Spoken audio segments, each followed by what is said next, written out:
Welcome to the Sleep Scholar. Tonight, we'll explore a quiet corner of history together. Settle in, close your eyes, and let these gentle facts carry you into deep sleep. The courts of France and the Holy Roman Empire maintained similar entertainment functionaries, and diplomatic correspondence from the period reveals that jesters sometimes accompanied diplomatic missions.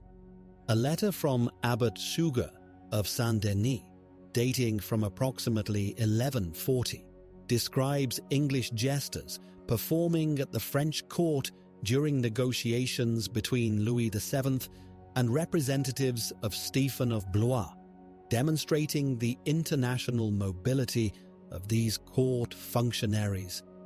The administrative complexity of maintaining court jesters increased substantially during the Civil War period, known as the Anarchy, which lasted from 1135 to 1153.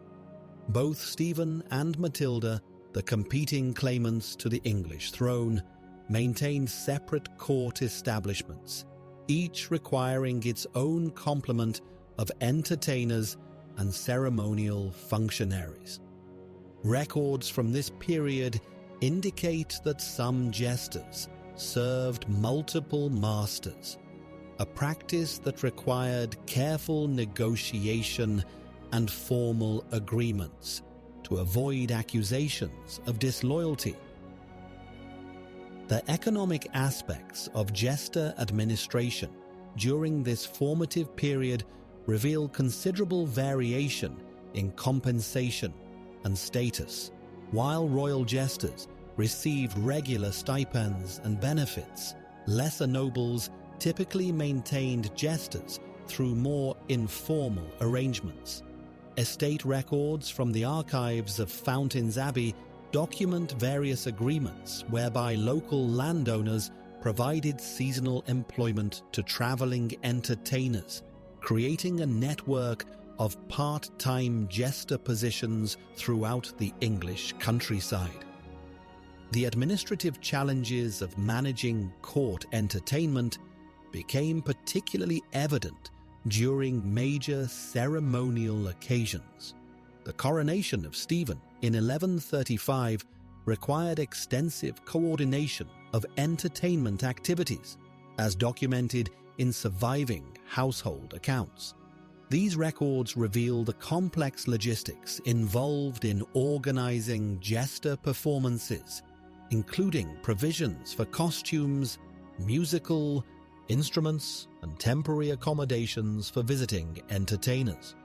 The accounts specify expenditures for bells for the king's fool and colored cloth for jester garments, indicating the material requirements associated with court entertainment.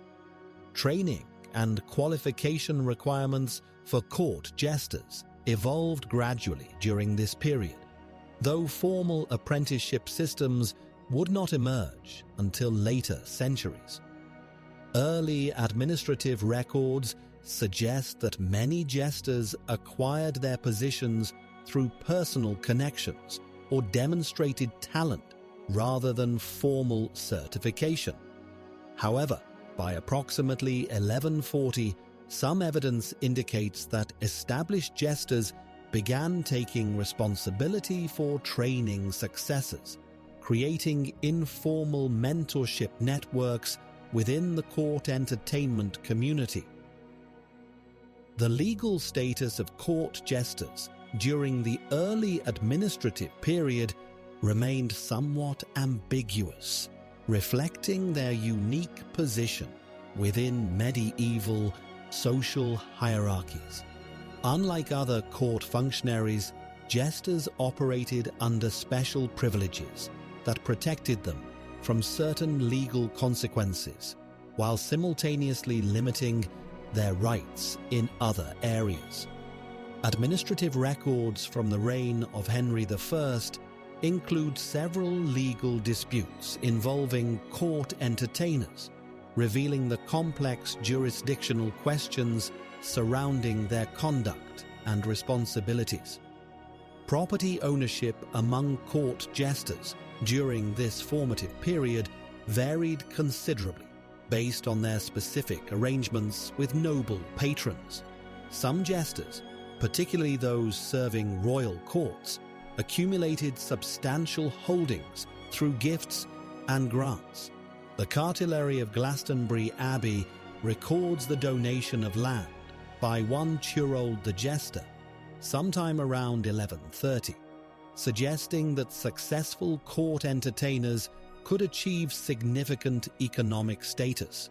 Such arrangements typically required formal documentation and administrative oversight, adding to the bureaucratic complexity of the jester system. Regional variations in jester administration reflected the decentralized nature of Norman feudalism. While royal courts maintained relatively standardized practices, individual noble households developed their own approaches to managing court entertainment.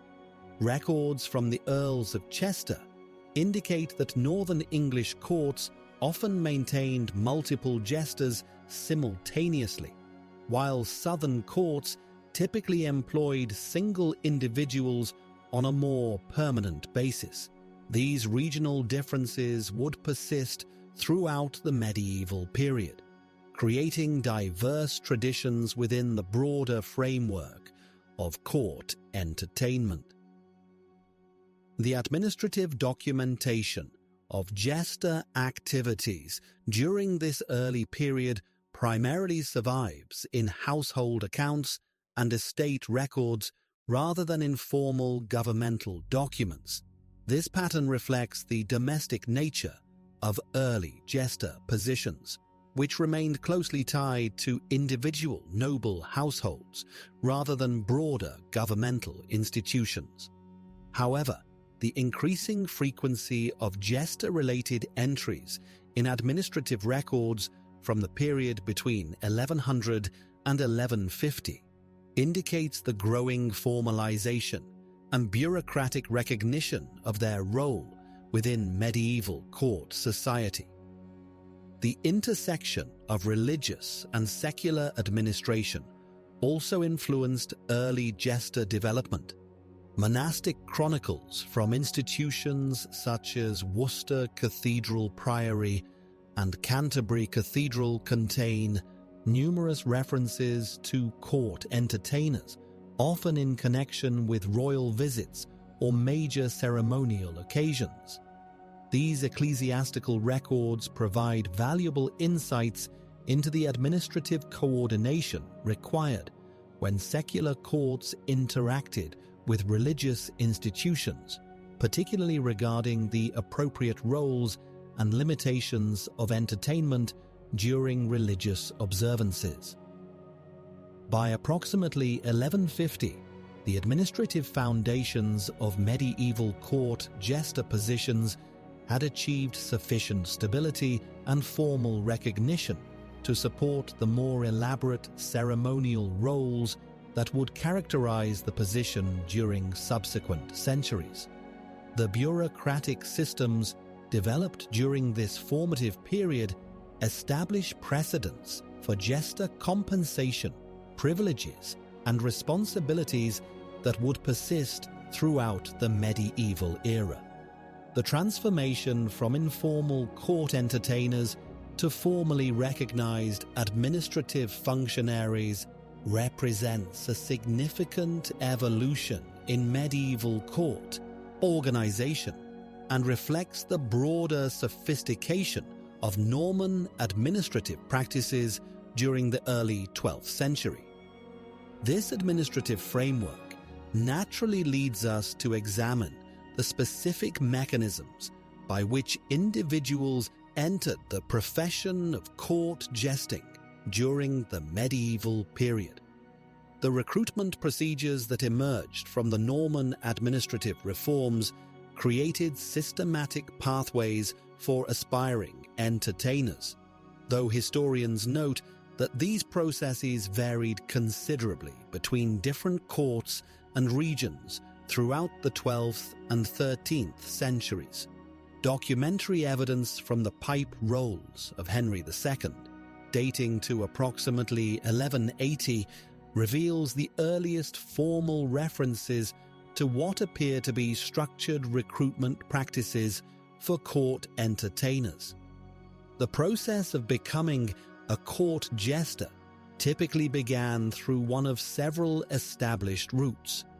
Records from the court of Philip Augustus of France, maintained between 1190 and 1205, indicate that many jesters were initially identified through regional talent surveys conducted by traveling court officials.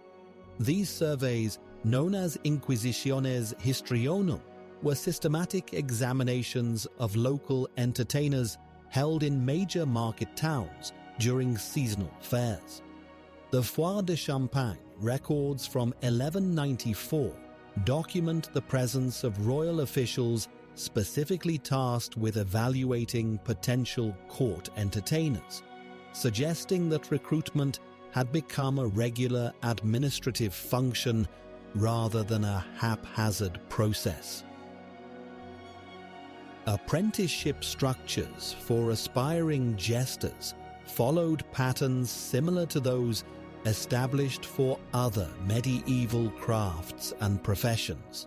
The earliest documented jester apprenticeship contract dates to 1203, found in the archives of Westminster Abbey, detailing an agreement between Master Rahere, court fool to King John, and a young man named Geoffrey de Mandeville. This contract specified a 7-year apprenticeship period, during which the apprentice would receive training in various entertainment skills, including musical performance, acrobatics, storytelling, and what the document refers to as appropriate speech for noble audiences. The contract also established the apprentice's living arrangements, stipulating that he would reside within the court complex and receive daily meals valued at 4 pence. The 7-year apprenticeship period appears to have become standardized across most European courts by the early 13th century. Similar contract structures have been identified in the archives of the Holy Roman Empire, where Emperor Frederick II implemented formal jester training programs around 1215. These programs, administered through the imperial chancery, required apprentices to demonstrate proficiency in multiple languages, typically Latin, the local vernacular, and at least one additional tongue commonly spoken at court. The linguistic requirements reflected the increasingly international nature of medieval court life and the jester's role as an entertainer for diverse audiences of nobles, clergy, and foreign dignitaries. Master jesters, those who had completed their apprenticeships and achieved full professional status, typically accepted between 1 and 3 apprentices simultaneously. Financial records from the court of Edward I of England, dating to approximately 1280, show regular payments to Master William Le Fool for the maintenance and training of 2 apprentices. These payments, recorded as stipendia puerorum histrionum, amounted to 18 pence monthly per apprentice, suggesting that the Crown directly subsidized jester training programs as part of broader court administration expenses. The curriculum followed by jester apprentices encompassed far more than simple entertainment skills. Extant training manuals, such as the Liber de Arte Hoculatoria, compiled around 1250 by Master Bertrand de Provence, outline comprehensive educational programs that included instruction in music theory, rhetoric, elementary mathematics, for managing household accounts, and basic literacy in both Latin and vernacular languages. Archaeological evidence from excavations at Kenilworth Castle has uncovered practice instruments and training materials that corroborate the written sources, including wooden practice swords for mock combat demonstrations and manuscript fragments containing memorization exercises for comedic dialogues. Recruitment procedures also varied according to regional preferences and cultural traditions. In the Germanic regions of the Holy Roman Empire, court records from the late 12th century indicate a preference for recruiting jesters from among the sons of minor craftsmen and merchants, individuals who possessed basic education but lacked significant inheritance prospects. The Annali Fuldenses, chronicling events around 1190, describe systematic recruitment efforts in market towns along the Rhine River, where imperial officials would evaluate candidates based on their ability to perform mathematical calculations, recite poetry, and demonstrate physical coordination through simple acrobatic exercises. English courts during the same period showed different recruitment patterns, with greater emphasis on identifying candidates from rural populations. The chancery rolls from the reign of Richard I contain references to recruitment expeditions into the northern counties, where officials sought individuals who demonstrated natural wit and storytelling ability. These rural recruitment efforts reflected cultural assumptions about the authenticity and humor value of provincial entertainers who could provide amusing contrasts to sophisticated court culture while simultaneously offering genuine entertainment value through their outsider perspectives. The selection process itself involved multiple stages of evaluation, as documented in the detailed records maintained by the court of Louis VII of France during the 1170s. Initial candidates underwent preliminary assessments by local officials who evaluated basic performance skills, physical fitness, and general demeanor. Those who passed these initial screenings were then brought to court for more comprehensive evaluation by senior court officials and existing master jesters.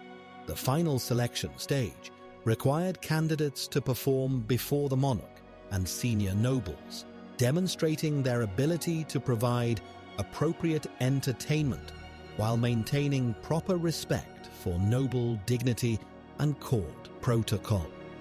Training regimens for accepted apprentices followed highly structured schedules that integrated practical skill development with theoretical education.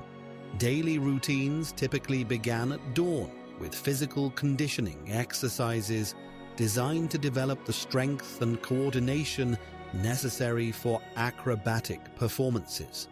These exercises, described in detail in a training manual attributed to Master Geoffrey the Merry, active at the court of Henry III around 1240, included specific movements for juggling, tumbling, and mock combat demonstrations. The physical training regimen occupied approximately 2 hours each morning and was followed by instruction in musical performance, typically focused on popular instruments such as the lute, pipe, and small drums. Afternoon training sessions concentrated on verbal skills, including memorization of traditional jokes and stories, practice in improvisational dialogue, and instruction in appropriate court behavior. master jesters emphasized the critical importance of understanding social boundaries and maintaining entertainment value while avoiding offense to powerful nobles. Training manuals stress that apprentices must develop sensitivity to political tensions and learn to navigate complex court relationships without becoming entangled in dangerous factional disputes. The economic aspects of jester apprenticeships created additional administrative complexities that courts managed through established bureaucratic procedures. Apprentices typically provided unpaid labor in exchange for training, room, and board, but they also generated modest revenue through their participation in court entertainments and public performances during festivals and celebrations. Account rolls from the court of Edward II, dating to approximately 1315, show that apprentice jesters received small payments for special performances, typically ranging from 2 to 6 pence, depending on the occasion and the quality of their contributions to court entertainment programs. Regional variations in apprenticeship practices reflected broader cultural differences across medieval Europe. In the Italian city-states, where court culture developed along different lines from northern European kingdoms, jester training programs emphasized literary knowledge and classical references that would appeal to educated noble audiences familiar with ancient Roman and Greek texts. The court of Frederick II in Sicily maintained particularly sophisticated training programs that required apprentices to study rhetoric, philosophy, and multiple languages, including Arabic and Greek, reflecting the cosmopolitan nature of Sicilian court culture during the 13th century. The completion of jester apprenticeships involved formal ceremonies and examinations that marked the transition from student to professional status. These ceremonies, documented in court records from various European kingdoms, typically required apprentices to demonstrate mastery of their training through comprehensive public performances before assembled nobles and court officials. Successful completion of these examinations granted apprentices the right to seek employment at any court, to accept their own apprentices, and to participate in the various guilds and professional associations that developed around the jester profession during the later medieval period. These professional qualifications naturally led to the establishment of highly regimented daily schedules and routine obligations that governed the lives of court entertainers throughout medieval Europe. Historical records from the court of King Edward III of England, dating to approximately 1347, provide detailed accounts of the daily expectations placed upon royal jesters and other court entertainers. The morning routine typically began before dawn, around 4 o'clock in the morning, when court entertainers were expected to rise and prepare for their various duties throughout the day. The earliest obligation of the day involved what court records refer to as the morning preparation, which required jesters to review their repertoire of jokes, riddles, and entertaining stories that would be appropriate for the day's particular circumstances. Court documents from the Burgundian court of Philip the Good, preserved in the archives of Dijon, indicate that entertainers were expected to be aware of current political situations, recent court gossip, and any sensitive topics that should be avoided in their performances. This preparation period typically lasted approximately 1 hour, during which experienced jesters would also review any new material they had developed or learned from traveling performers. Following this preparation time, court entertainers were required to attend morning prayers in the castle chapel, usually around 5:30 in the morning. The obligation to participate in religious observances was taken quite seriously, as evidenced by disciplinary records from the court of King Louis IX of France, dating to approximately 1254, which show that entertainers could face significant penalties for missing religious services.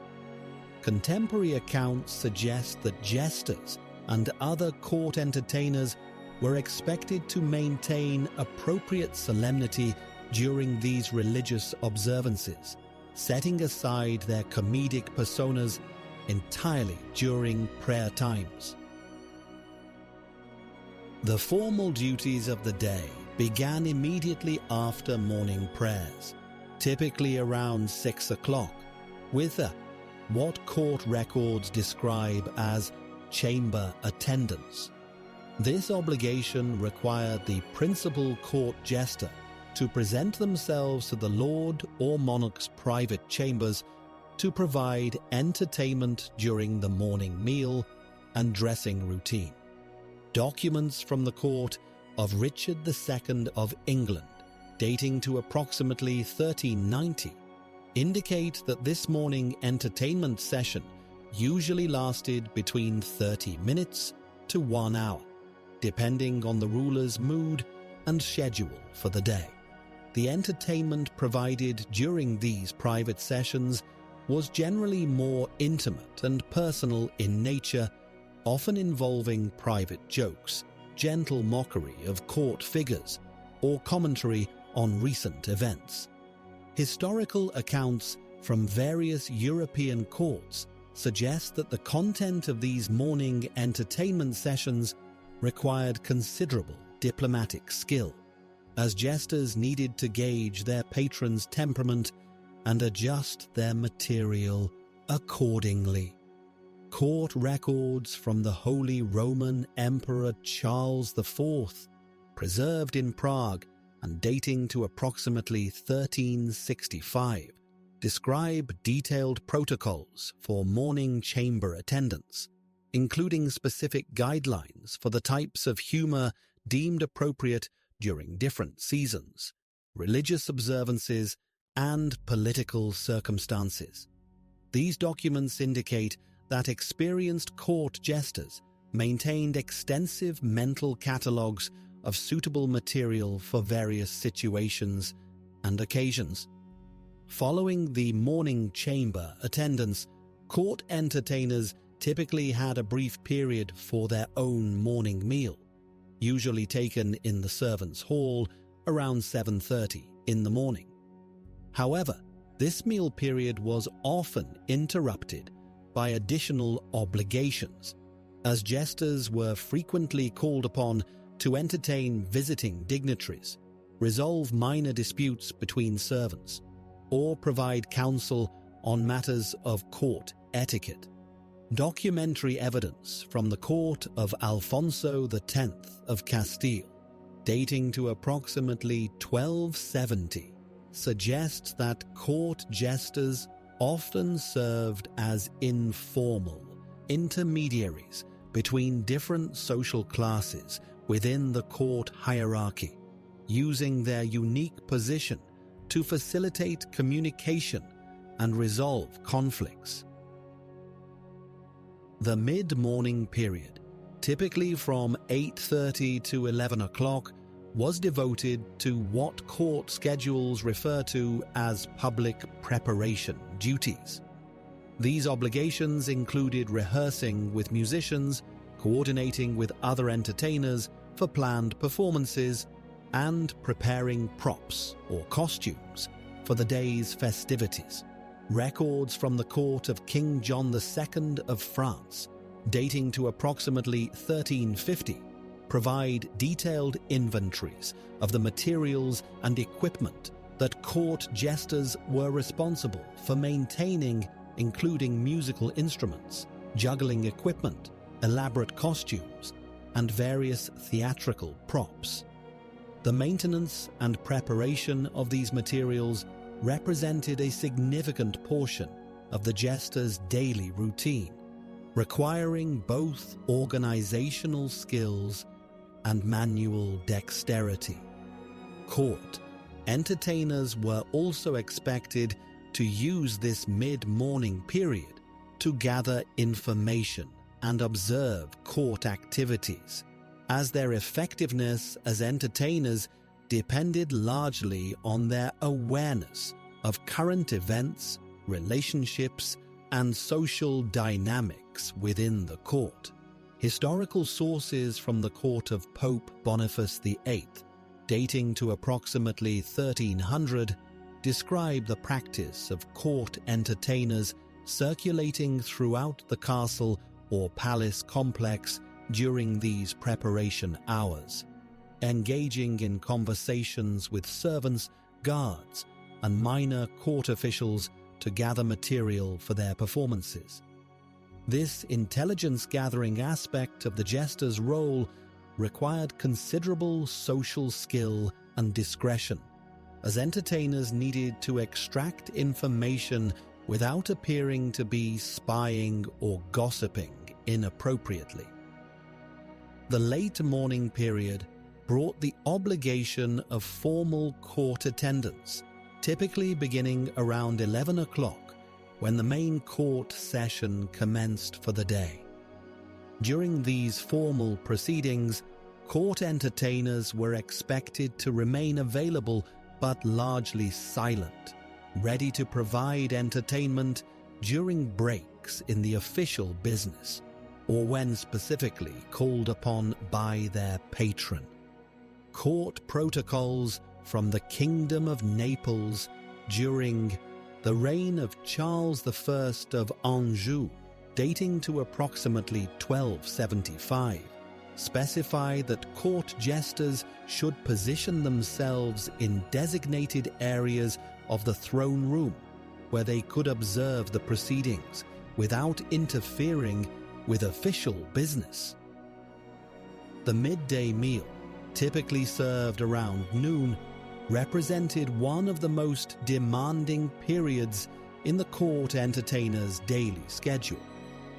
During these formal dining occasions, jesters were expected to provide continuous entertainment while the court consumed their meal, often lasting 2 to 3 hours. Records from the court of Edward I of England, dating to approximately 1285, describe the complex choreography required during these meal entertainments, as jesters needed to coordinate their performances with the serving of multiple courses while avoiding interference with the serving staff. The entertainment during these meals typically included storytelling, riddle contests, musical performances, and carefully orchestrated comedic interactions with dining guests. Court documents from various medieval sources indicate that the midday entertainment period required perhaps the greatest skill and endurance from court jesters, as they needed to maintain audience engagement over an extended period while managing the complex social dynamics of the dining hall. The records of Queen Isabella of France, dating to approximately 1320, describe specific protocols for meal entertainment, including guidelines for appropriate volume levels, suitable topics for different courses of the meal, and procedures for managing situations when entertainment might be poorly received by guests or dignitaries. Following the conclusion of the midday meal, typically around 3 o'clock in the afternoon, court entertainers entered what schedules refer to as the afternoon preparation period. This time was devoted to preparing for evening entertainments, which were often more elaborate and formal than the spontaneous performances required during other parts of the day. Historical records from the court of King Denis of Portugal, dating to approximately 1290, provide detailed accounts of the afternoon preparation routines, which often included collaboration with court musicians, rehearsals of complex performance pieces, and coordination with other court officials responsible for organizing evening festivities. The afternoon period also included various administrative obligations that were part of the court entertainers' routine responsibilities. These duties included maintaining records of their performances, managing correspondence with other courts regarding entertainment exchanges, and overseeing the training of apprentices or junior entertainers.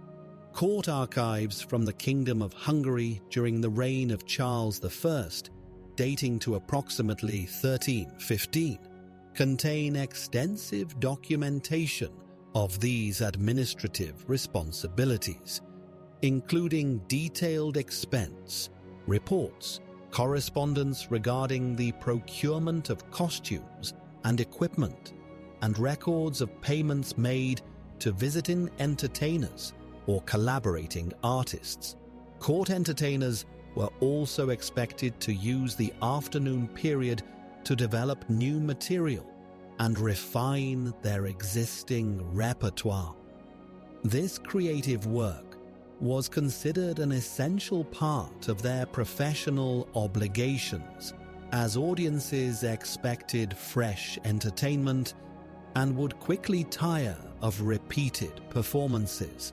Documentary evidence from the court of King James I of Aragon, dating to approximately 1215, describes the expectation that court jesters would regularly introduce new songs, stories, jokes, and performance pieces to maintain audience interest and demonstrate their continued professional development. The evening period brought the most formal and demanding entertainment obligations of the day. Beginning around 6 o'clock, court entertainers were required to participate in the elaborate evening entertainments that were central to medieval court culture. These evening performances often lasted several hours and required coordination between multiple entertainers, musicians, and other court personnel.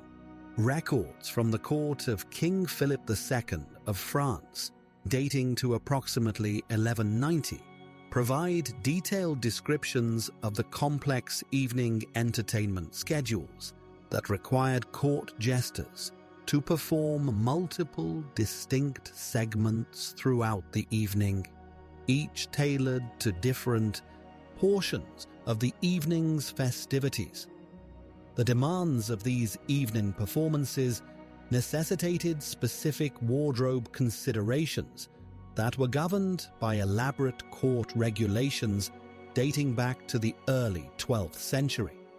Court jesters were required to maintain multiple costume changes throughout these extended evening entertainments, with each segment of performance requiring distinct attire that corresponded to the formality level of that particular portion of the festivities.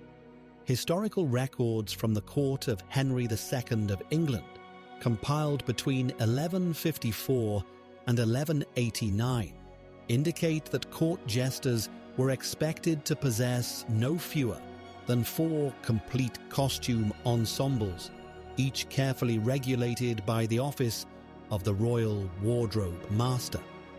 The primary performance costume worn during the initial evening entertainment segments typically consisted of the traditional motley, a patchwork garment constructed from fabric remnants in contrasting colors.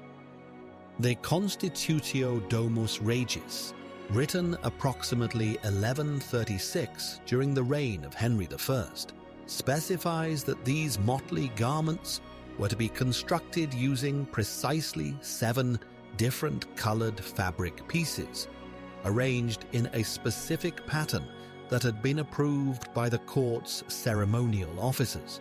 The colors most commonly employed included deep blues, rich reds, forest greens, and golden yellows, though the exact combinations varied according to the heraldic preferences of individual noble houses. Records from the Abbey of Saint-Denis, dating to approximately 1147, describe the meticulous process by which these motley garments were constructed, noting that each patch was to measure exactly 4 inches square and was to be sewn with contrasting thread to emphasize the patchwork effect. The construction and maintenance of these elaborate costumes required considerable expertise and regular attention. Court records from the reign of Louis VII of France, spanning the period from 1137 to 1180, indicate that professional seamstresses were employed specifically for the purpose of maintaining jester costumes, working under the direct supervision of the Royal Wardrobe Department. These craftswomen were responsible for the daily inspection of all jester garments, checking for tears, loose threads, and fading colors that might detract from the overall visual impact of the performance. The wage records from Château de Vincennes, dating to approximately 1162, show that these specialized seamstresses received compensation equivalent to that of skilled artisans, reflecting the importance placed on maintaining the visual standards expected of court entertainment. The bells attached to jester costumes represented perhaps the most complex aspect of wardrobe maintenance requirements. These small bronze or silver bells, typically numbering between 12 and 24 per costume, were attached to specific points on the jester's cap, sleeves, and hem to create musical accompaniment to the performer's movements. The pipe rolls of King Richard I, compiled between 1189 and 1199, contain detailed specifications for these bells, indicating that they were to be tuned to specific musical intervals that would complement rather than interfere with the court musicians' performances. The bells were required to be inspected weekly for proper tone and secure attachment, as a loose or poorly tuned bell could disrupt an entire evening's entertainment. Medieval court regulations specified that jester bells were to be arranged in groups of 3, with each group tuned to create harmonious chord progressions when the performer moved. The treatise De Re Musica by Johannes de Garlandia, written approximately 1240, provides detailed instructions for the proper tuning of these costume bells, explaining that they should complement the standard musical modes employed in court entertainment. The maintenance of proper bell tuning required the services of skilled metalworkers who possessed knowledge of both musical theory and bronze working techniques. The pointed cap worn by medieval court jesters, known as the fool's cap or coxcomb, was subject to particularly stringent regulations regarding its construction and maintenance. Court documents from the reign of Philip Augustus of France, dating between 1180 and 1223, specify that these caps were to be constructed from felt or wool cloth in a contrasting color to the main motley garment. The cap's distinctive pointed sections, typically numbering 3 or 5, were required to measure specific lengths, the central point extending approximately 12 inches from the crown of the head, with side points measuring approximately 8 inches each. Each point was to be adorned with a small bell and terminated with a fabric tassel in a complementary color. The maintenance requirements for these elaborate caps were considerable, as the pointed sections were prone to bending and losing their distinctive shape during energetic performances. Weekly maintenance sessions involved the insertion of thin wooden or bone supports within each pointed section to maintain proper rigidity, while the felt material required regular brushing and occasional replacement to preserve its appearance.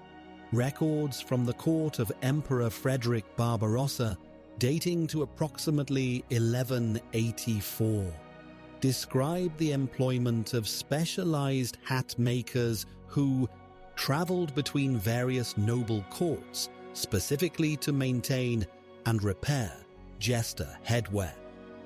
Seasonal variations in jester costumes were mandated by court protocol, with different fabric weights and color combinations prescribed for summer and winter performances. The household accounts of Eleanor of Aquitaine, covering the period from 1170 to 1189, detailed a procurement of lightweight linen fabrics for summer motley construction and heavier wool materials for winter performances. These seasonal costume changes required jesters to maintain, essentially, 2 complete wardrobes, doubling the complexity of costume maintenance requirements. Demenua. The footwear worn by medieval court jesters was subject to specific regulations that reflected both practical performance needs and ceremonial requirements. Court jesters typically wore soft leather shoes or boots with elongated, pointed toes that curved upward at the tip, a style known as poulain or pike shoes. These distinctive shoes, which could extend 12 to 18 inches beyond the actual foot, were often adorned with small bells and required careful maintenance to preserve their exaggerated shape. The sumptuary laws enacted by Edward III of England in 1363 specifically addressed jester footwear, mandating that the pointed extensions should not exceed 18 inches in length and should be constructed from leather dyed in colors that complemented the performer's motley. The maintenance of these elaborate shoes required weekly applications of leather conditioning treatments and the periodic replacement of the wooden or whalebone supports that maintained the upward curve of the pointed extensions. Court records from Château de Fontainebleau, dating to approximately 1259, describe the employment of specialized cobblers who possess the technical knowledge necessary to construct and maintain these highly specialized performance shoes. The bells attached to jester footwear required the same careful tuning and maintenance as those attached to other portions of the costume, adding another layer of complexity to the overall wardrobe maintenance requirements. During periods of mourning or religious observance, court jesters were required to modify their traditional colorful costumes according to established protocols.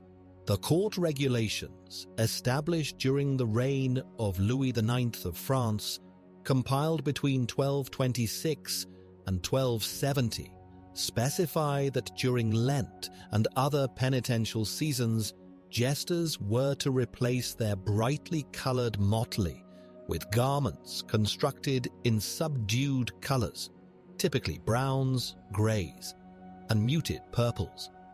These alternative costumes required the same level of maintenance and attention to detail as the traditional performance attire, effectively requiring jesters to maintain multiple complete wardrobes for different liturgical seasons and ceremonial occasions. The storage and preservation of jester costumes, when not in use, required specialized knowledge and equipment. Medieval court wardrobes maintained dedicated storage areas for entertainment costumes, with specific procedures for preventing moth damage, moisture deterioration, and color fading. The Household Management Manual, compiled for the court of Alfonso X of Castile, dating to approximately 1254, provides detailed instructions for the proper storage of motley garments, recommending the use of cedar chests lined with aromatic herbs to repel insects, and the periodic airing of stored costumes to prevent mildew formation. The cleaning of jester costumes presented particular challenges due to the combination of multiple fabric types, attached bells, and decorative elements within single garments. Medieval cleaning techniques, which relied primarily on brushing, beating, and occasional washing with harsh soaps, could damage the delicate construction of motley garments. Court records from the reign of Henry III of England, spanning 1216 to 1272, describe the development of specialized cleaning procedures for entertainment costumes, involving careful disassembly of removable elements before cleaning, and the use of gentler cleaning agents for delicate fabrics and decorative trim. The replacement and repair of damaged costume elements was a continuous process that required careful coordination between multiple craftsmen. When sections of motley required replacement, the new fabric patches had to match not only the color, but also the texture and weight of the original materials. The guild regulations established in Paris during the late 13th century specified that replacement fabrics for court jester costumes were to be approved by guild masters to ensure consistency with existing court standards. This approval process could take several weeks, requiring jesters to maintain backup costume elements to ensure continuity of performance schedules during repair periods. The necessity for costume maintenance also extended to considerations of dietary requirements, as the physical demands of jester performances required careful attention to nutritional provisions. Records from the household accounts of Edward II of England, dating to approximately 1318, indicating that court jesters received specialized dietary allocations that differed significantly from both servants and nobility. The jester's position within the medieval court's complex social hierarchy was perhaps most clearly demonstrated through seating arrangements and food distribution protocols during formal dining occasions. Court jesters typically occupied a unique position within the Great Hall's seating arrangements, neither relegated to the servants' tables nor granted positions among the nobility. Historical documentation from the court of Philip IV of France, compiled around 1305, describes jesters being seated at designated tables positioned perpendicular to the high table, allowing them visual access to the nobility while maintaining their role as entertainers rather than guests. This positioning served practical purposes, enabling jesters to observe the proceedings and identify appropriate moments for performance interventions without disrupting the formal dining protocols. The dietary provisions allocated to court jesters reflected their intermediate status within the household hierarchy.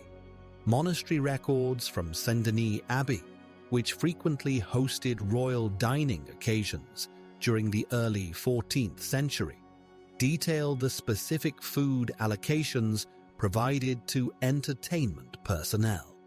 Jesters received portions that exceeded those of standard servants, but remained distinct from noble fare.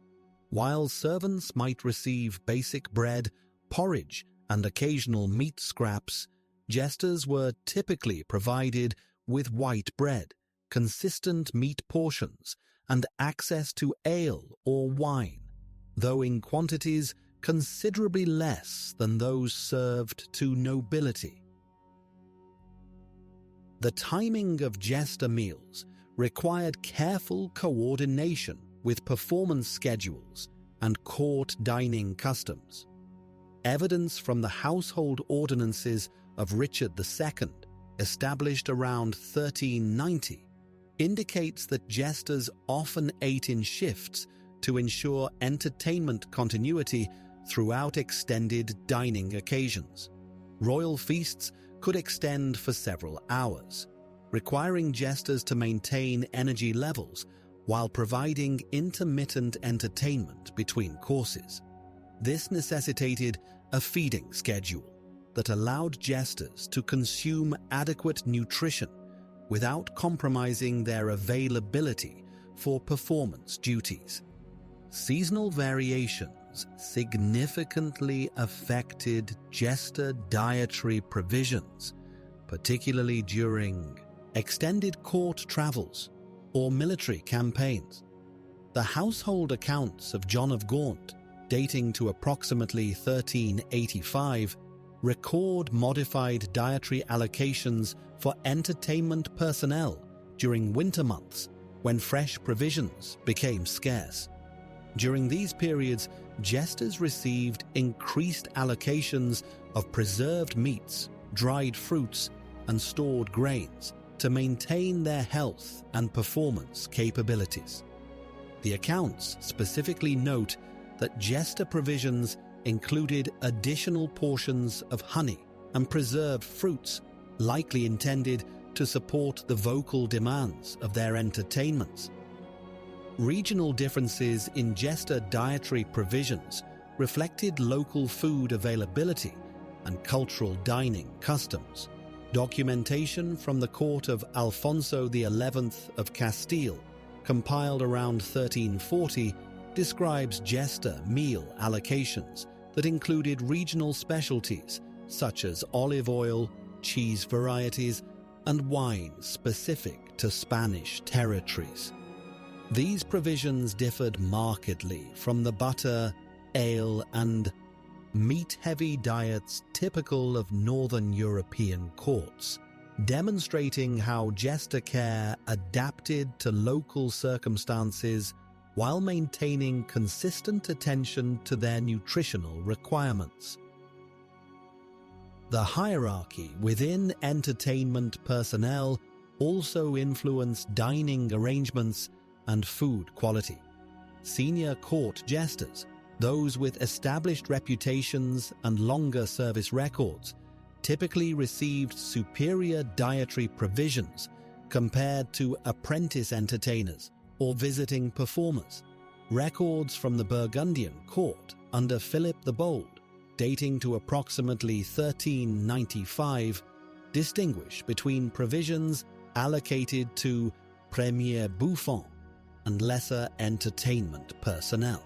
Senior jesters received access to spiced wines, better cuts of meat, and occasional delicacies that marked their elevated status within the entertainment hierarchy.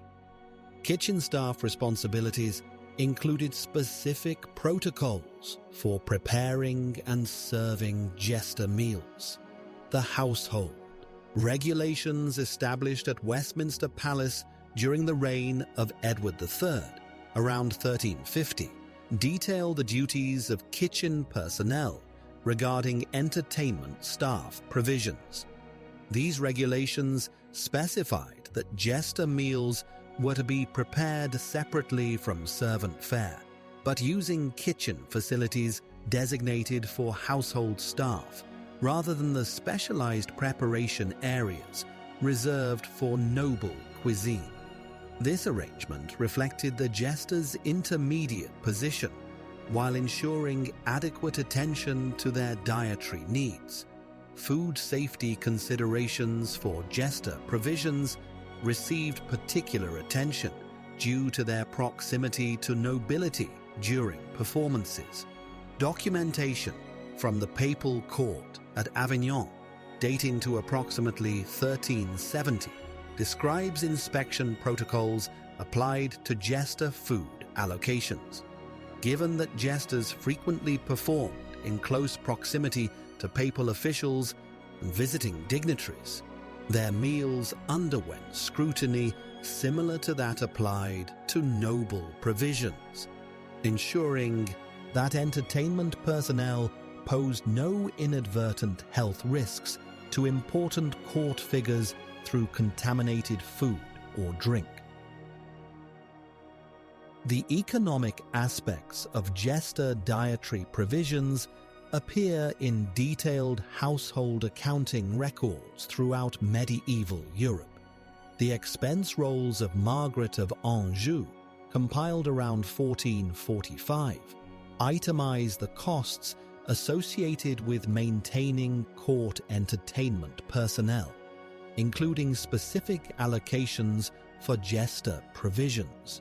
These records indicate that feeding a court jester cost approximately 3 times the amount required for standard servant provisions, reflecting both the quality and quantity of food provided to entertainment staff.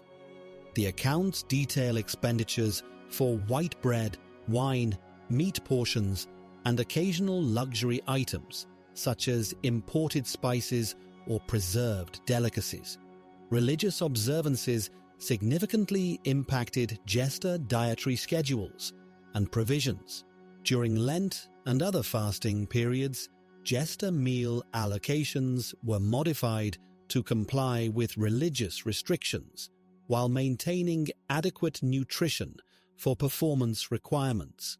Records from the court of Charles V of France, dating to approximately 1375, describe modified jester provisions during religious fasting periods, including increased allocations of fish, eggs, and dairy products to compensate for restricted meat consumption. These modifications required careful planning by household staff to ensure jester health and performance capabilities remained uncompromised during extended religious observances. Special occasions and festivals brought temporary modifications to jester dietary provisions, often including enhanced allocations that reflected the celebratory nature of court entertainment during these periods. Documentation from various European courts indicates that during major religious festivals, royal celebrations, and diplomatic occasions, jesters received temporary upgrades to their usual provisions.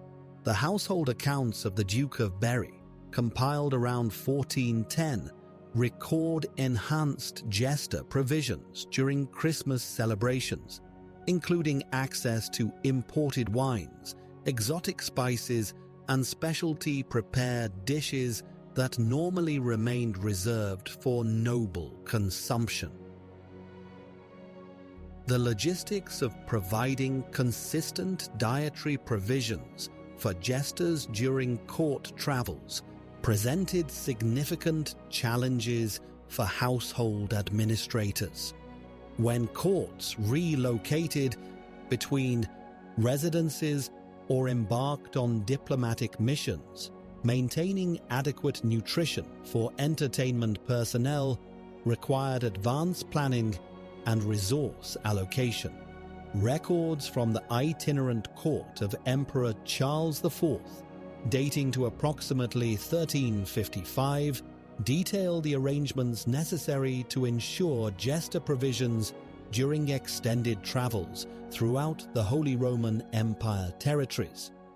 These arrangements included coordination with local suppliers, advanced storage of portable provisions, and modifications to standard dietary allocations based on regional availability and transportation constraints.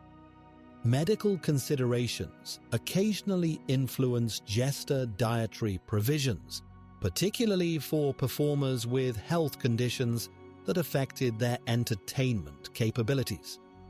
The personal accounts of court physicians from various medieval courts include references to modified dietary recommendations for jesters suffering from vocal ailments, digestive disorders, or injuries sustained during performances.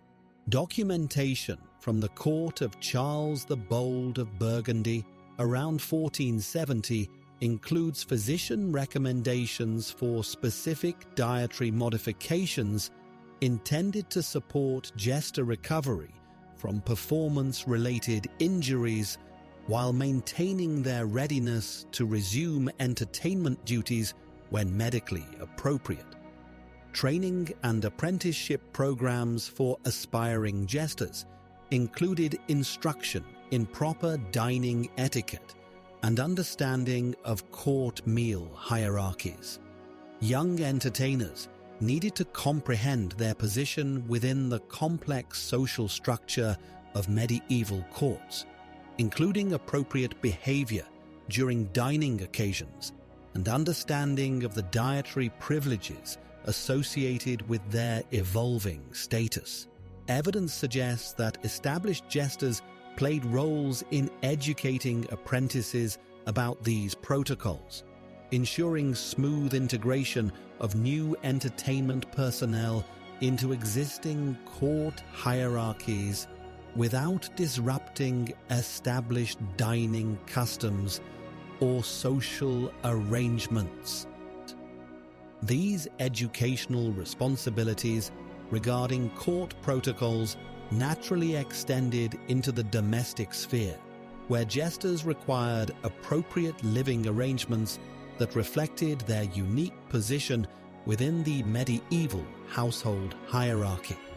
Historical records from the English court of Henry VIII, particularly household accounts from 1520 to 1535, indicate that established court jesters typically received lodging that positioned them between the servants' quarters and the minor nobility's chambers.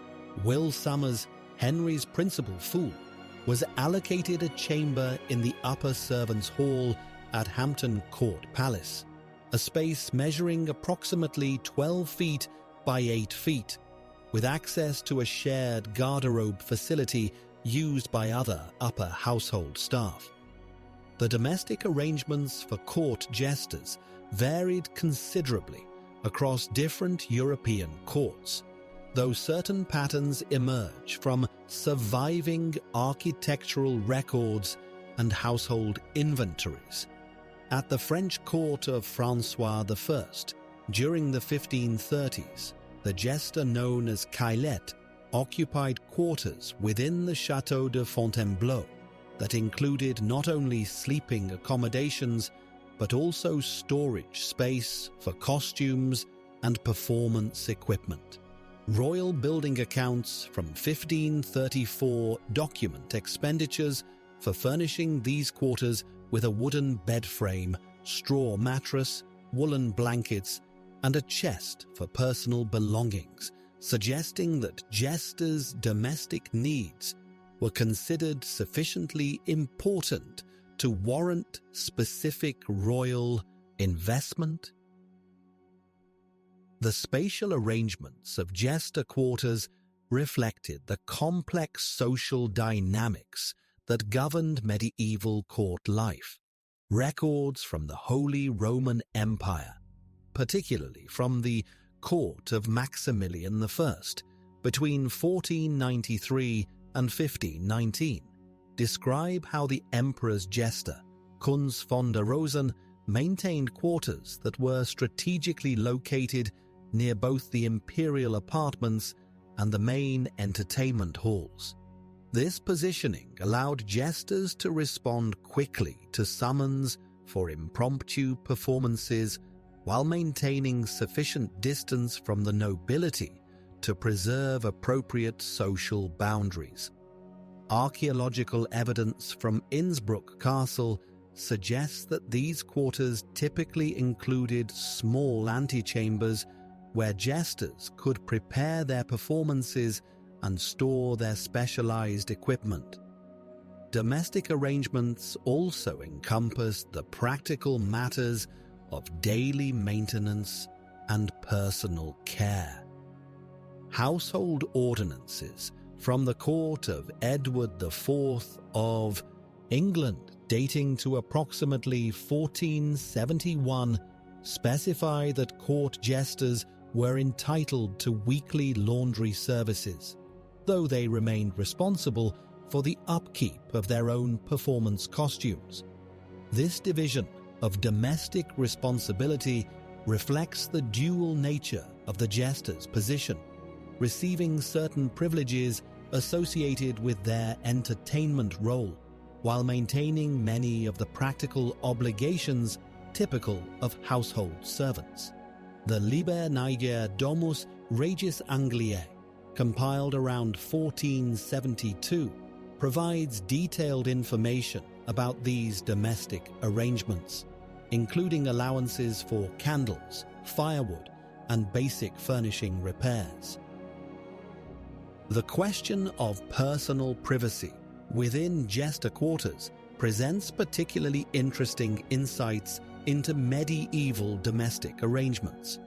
Unlike higher-ranking courtiers who might maintain private chambers, jesters frequently shared their living spaces or occupied rooms that could be accessed by other household staff.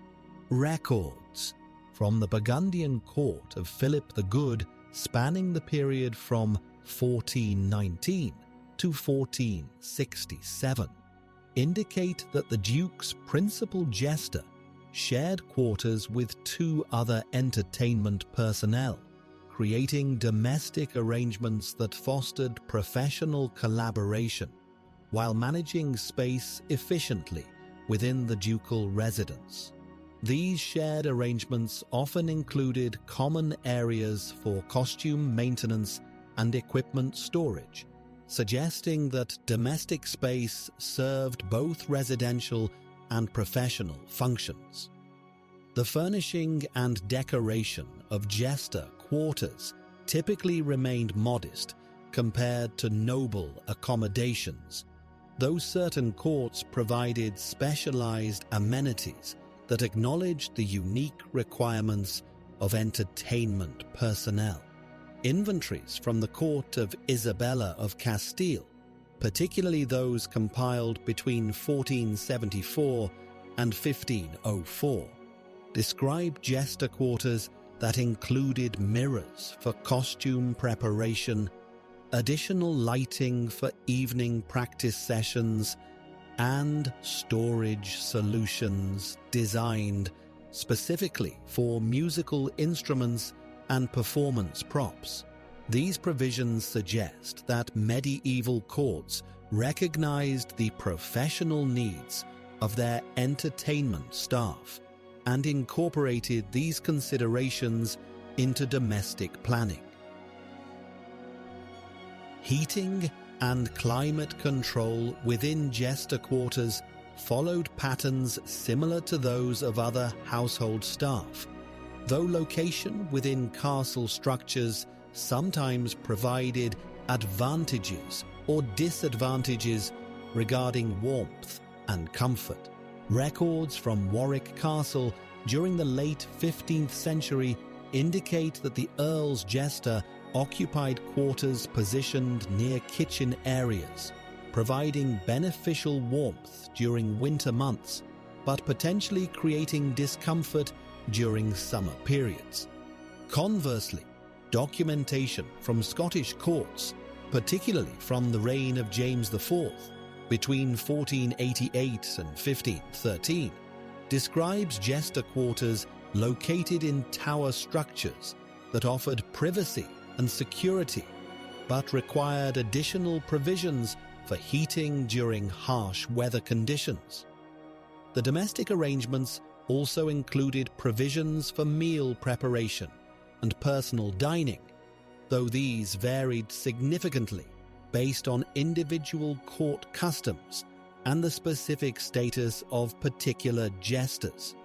Household accounts from the court of René of Anjou, dating to the 1440s and 1450s, indicate that his jester maintained small cooking facilities within his quarters, allowing for preparation of simple meals independent of the main kitchen schedules. This arrangement provided flexibility that accommodated the irregular performance schedules that characterized jester duties, while also reflecting the semi-autonomous status that some established entertainment personnel achieved within court hierarchies. Personal belongings and possessions of court jesters, as reflected in surviving wills and estate inventories, provide additional insights into their domestic arrangements and material circumstances. The will of John Scogan, jester to Edward IV, probated in 1480, lists personal possessions that include not only professional equipment but also domestic items such as cooking vessels, personal clothing, books, and small devotional objects. These inventories suggest that jesters maintained domestic lives that extended beyond their professional roles, accumulating personal possessions and establishing domestic routines that paralleled those of other court personnel, while accommodating the specific demands of their entertainment duties. Storage and maintenance of professional equipment represented significant aspects of jester domestic arrangements, requiring specialized solutions that medieval courts developed through practical experience. Records from the papal court at Avignon during the 14th century describe designated areas within jester quarters for maintaining costumes, repairing musical instruments, and storing props between performances.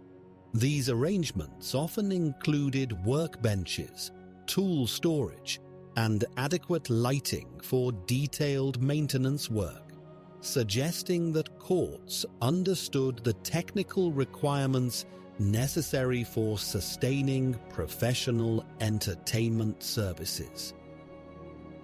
The relationship between jester quarters and broader castle or palace infrastructure reveals important information about medieval domestic planning and social organization.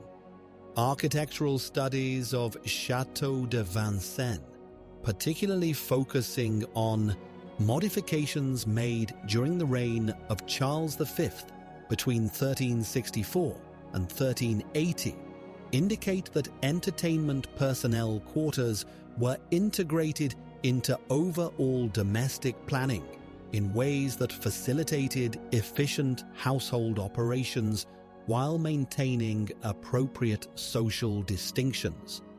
These arrangements typically positioned jester quarters along corridors that provided access to performance areas, dining halls, and noble apartments without requiring passage through spaces reserved for higher-ranking inhabitants.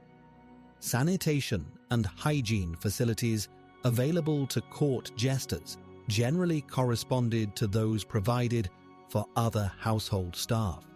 though specific arrangements varied considerably across different courts and time periods.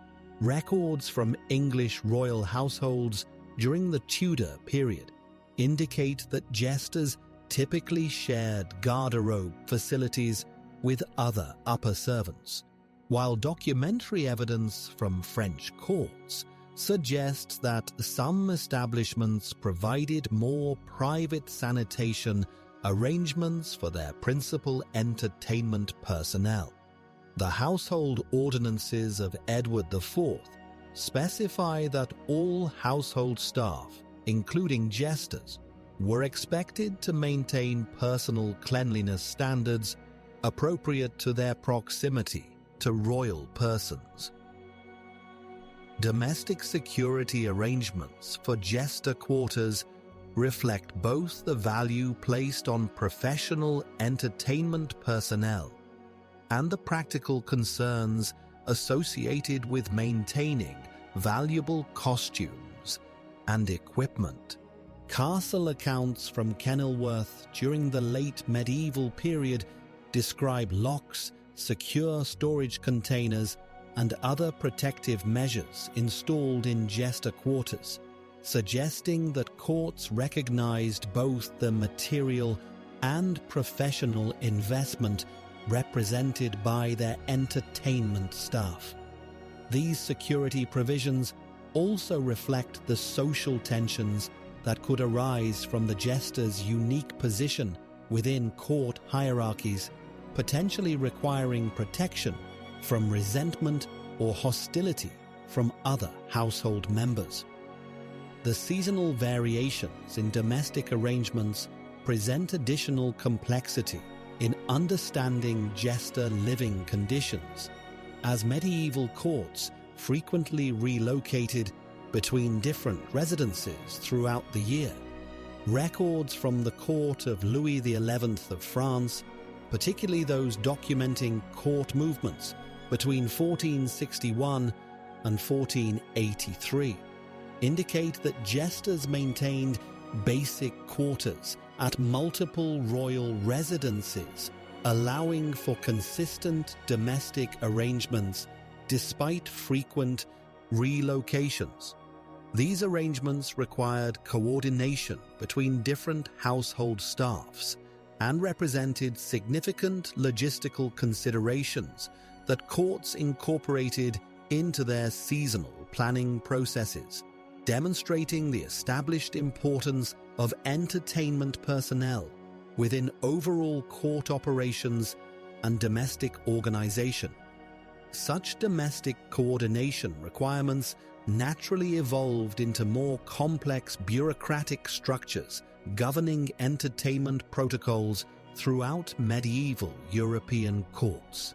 The position of Master of the Revels, first formally documented in English court records from 1494 during Henry VII's reign, emerged as a direct response to the increasing administrative burden of managing court entertainment personnel, including jesters, musicians, and theatrical performers. This office holder maintained detailed ledgers recording not only wages and provisions, but also scheduling rotations, equipment inventories, and coordination with visiting entertainers from other courts. The establishment of formal entertainment hierarchies can be traced through surviving administrative documents from various European courts during the late 15th and early 16th centuries. Records from the court of Louis XI of France, spanning the years 1461 to 1483, demonstrate a structured approach to managing entertainment personnel that included written contracts specifying performance obligations, seasonal duties, and behavioral expectations. These contracts, preserved in the Archives Nationales in Paris, reveal that court jesters operated within clearly defined parameters that governed their interactions with nobility, their permitted subjects for humor, and their required attendance at specific court functions throughout the liturgical calendar.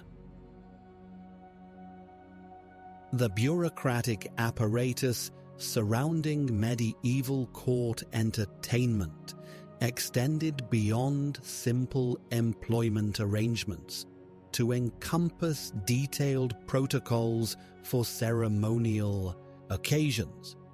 The Burgundian court under Philip the Good, particularly during the period from 1419 to 1467, developed elaborate procedural manuals that specified the precise roles of entertainment personnel during state banquets, diplomatic receptions, and religious observances. These documents, known as the Ordonnance de l'Hôtel, allocated specific positions for jesters during formal processions, designated their seating arrangements relative to visiting dignitaries, and established protocols for their participation in ceremonial toasts and presentations. Documentary evidence from the court of Edward IV of England reveals similar bureaucratic structures governing entertainment protocols during the 1470s. The Liber Niger Domus Regis Angliae, compiled around 1478, contains detailed specifications for the integration of entertainment personnel into court ceremonies.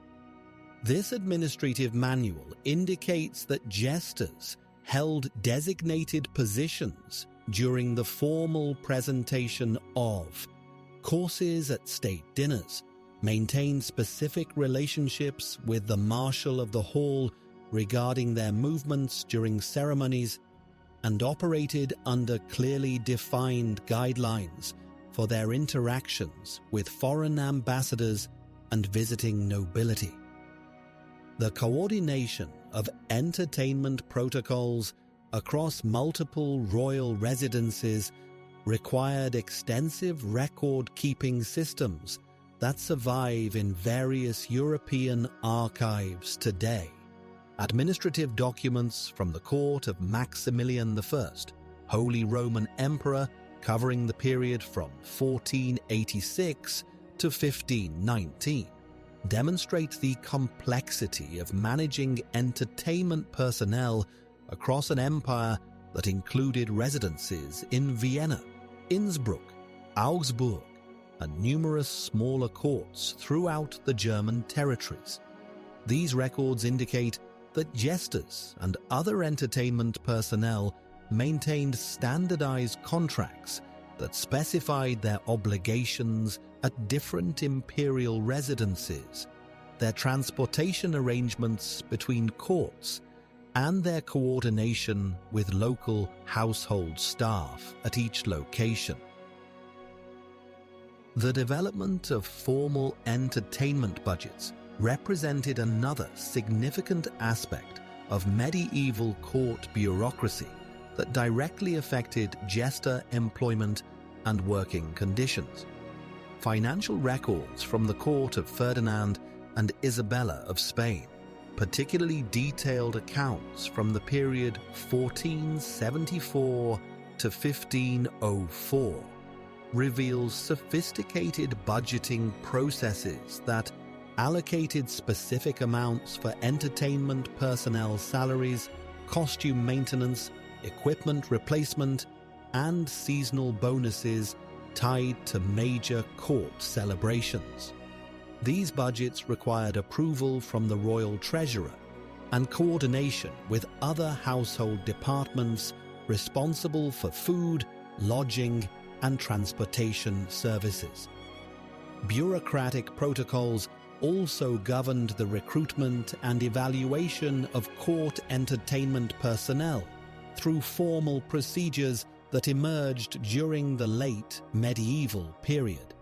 Records from the court of Charles VIII of France, covering the years 1483 to 1498, document structured audition processes for potential court jesters that included evaluation criteria, referral requirements from existing court personnel, and probationary periods during which new entertainers operated under supervised conditions. These hiring protocols required coordination between the master of the revels, the chamberlain, and often the monarch personally, demonstrating the importance placed on entertainment personnel selection within overall court administration.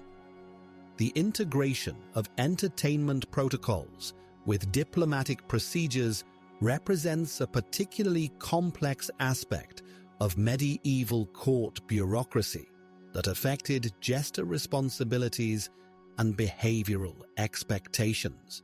Administrative documents from the court of Henry VII of England, spanning his entire reign from 1485 to 1509, reveal detailed guidelines for the participation of entertainment personnel in diplomatic receptions, including specifications for their costume choices, permitted performance content, and coordination with diplomatic protocol officers. These guidelines required entertainment personnel to maintain awareness of current political relationships, territorial disputes, and religious sensitivities that might affect their performance content during visits from foreign dignitaries.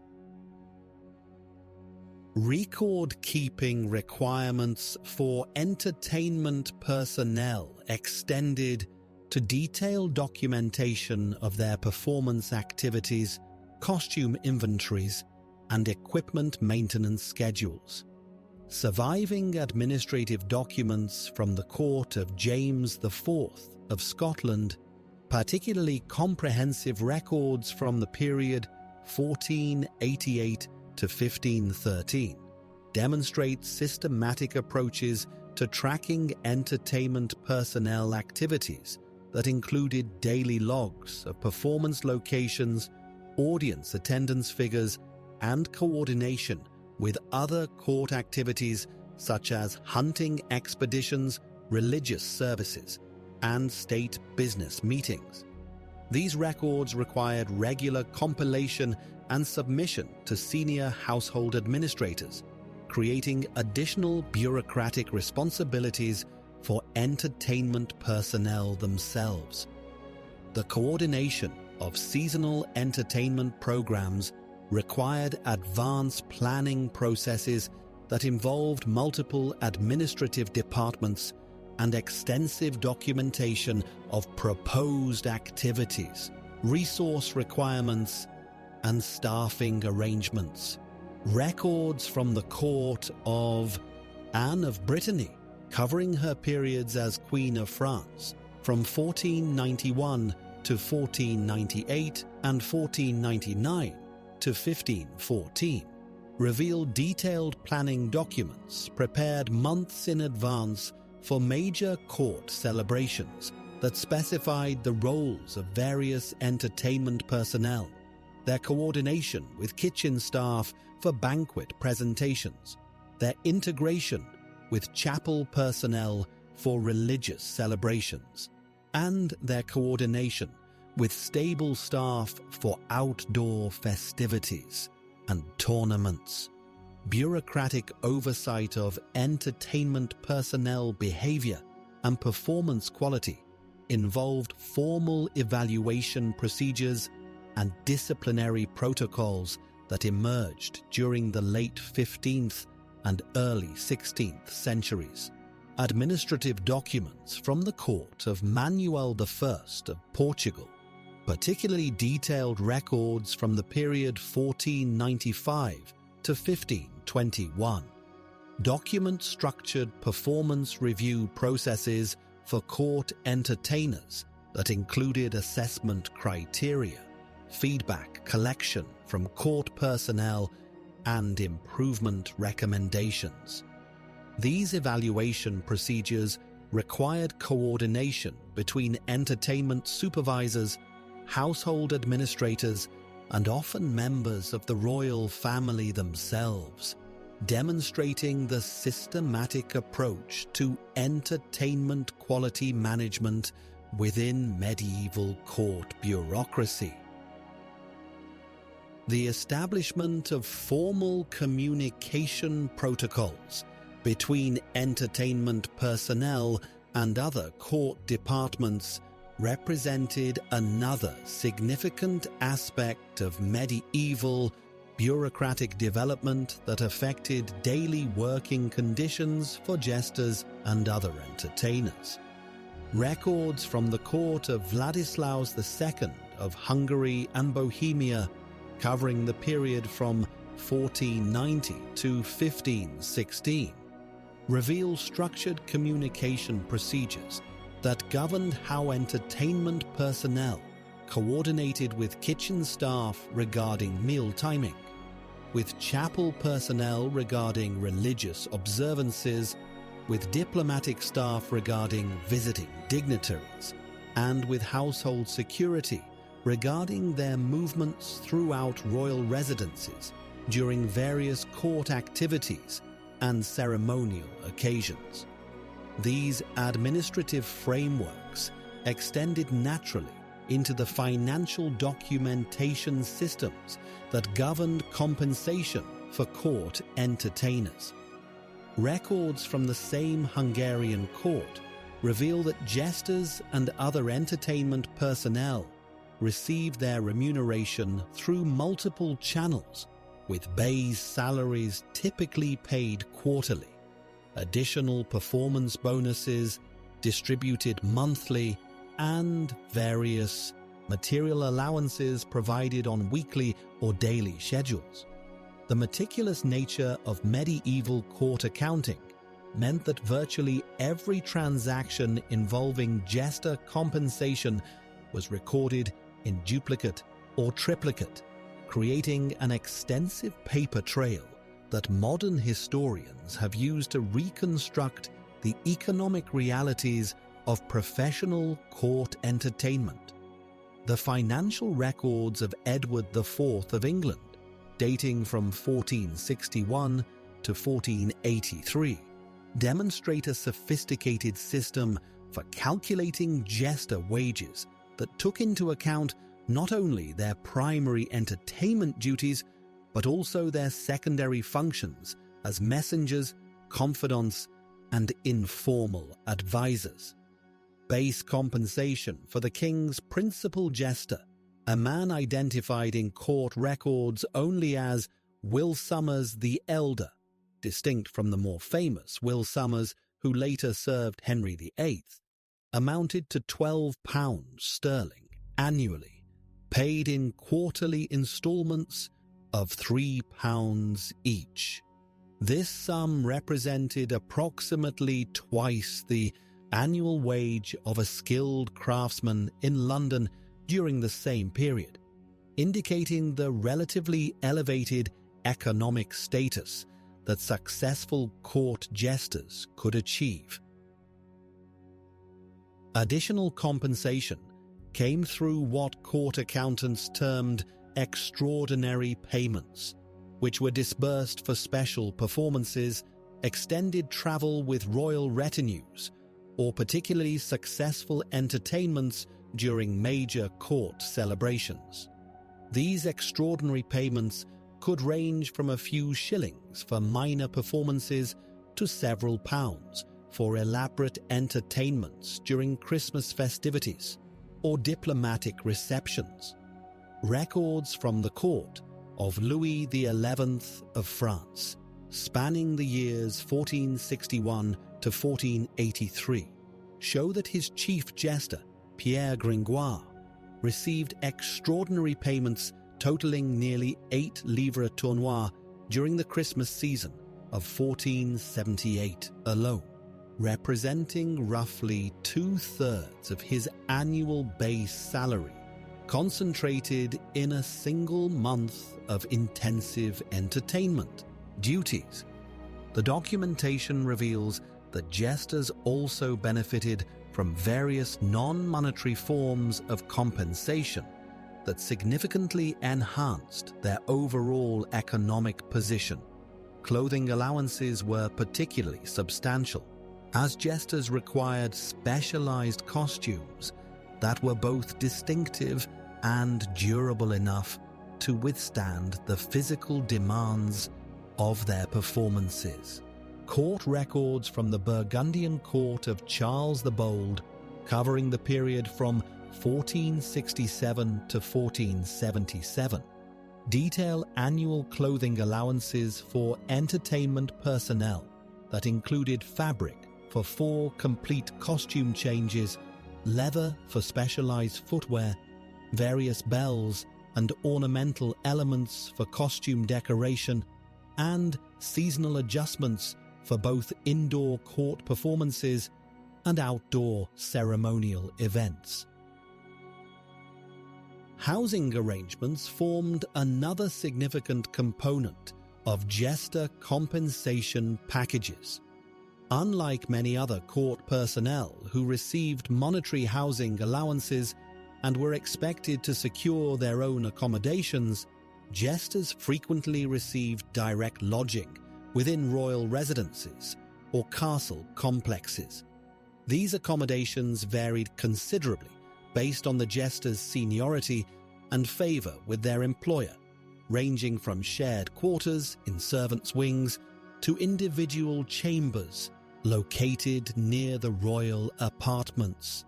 Records from the court of Ferdinand and Isabella of Spain, dating from 1474 to 1504, indicate that their principal jester, known in court documents as Francisco de Zúñiga, maintained private quarters consisting of a sleeping chamber, a storage room for costumes and performance equipment, and shared access to common areas designated for upper-level court staff. Food allowances represented perhaps the most complex aspect of jester compensation documentation.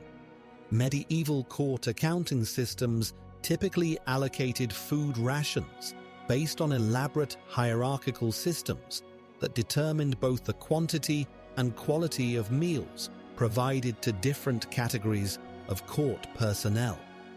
Jesters occupied a somewhat ambiguous position within these hierarchies, as their entertainment functions granted them access to higher quality provisions, while their non-noble origins often relegated them to dining arrangements below those of administrative officials or military officers. Court records from the Holy Roman Emperor Frederick III, covering his reign from 1452 to 1493, reveal that court jesters received daily food allowances equivalent to those provided to minor diplomatic personnel, including access to meat dishes 4 times per week, white bread rather than the brown bread allocated to basic servants, and periodic access to wine or ale beyond the standard daily rations.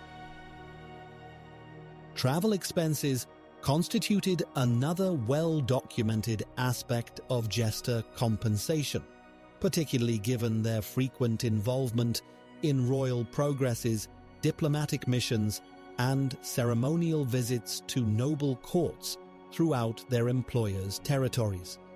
These travel allowances covered not only basic transportation and accommodation costs, but also the additional expenses associated with maintaining their entertainment capabilities while away from their home courts.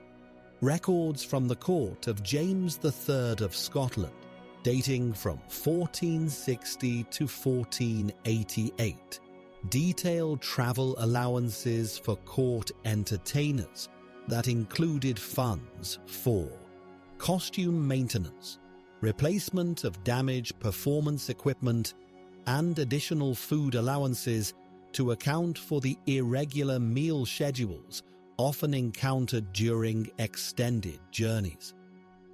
The economic status of court jesters relative to other court personnel becomes clearer when examining comprehensive salary records from major European courts. At the court of Matthias Corvinus of Hungary, serving from 1458 to 1490, the principal jester's total annual compensation, including base salary, extraordinary payments, clothing allowances, housing value, and food provisions, amounted to approximately 18 to 20 florins per year.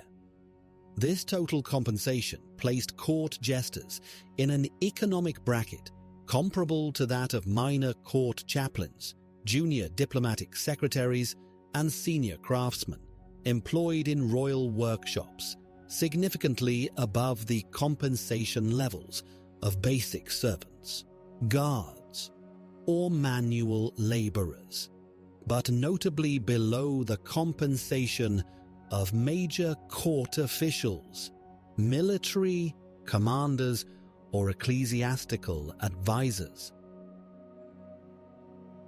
Documentation from Italian city-states provides additional perspective on jester compensation structures, particularly regarding the influence of Renaissance humanism on court entertainment budgets.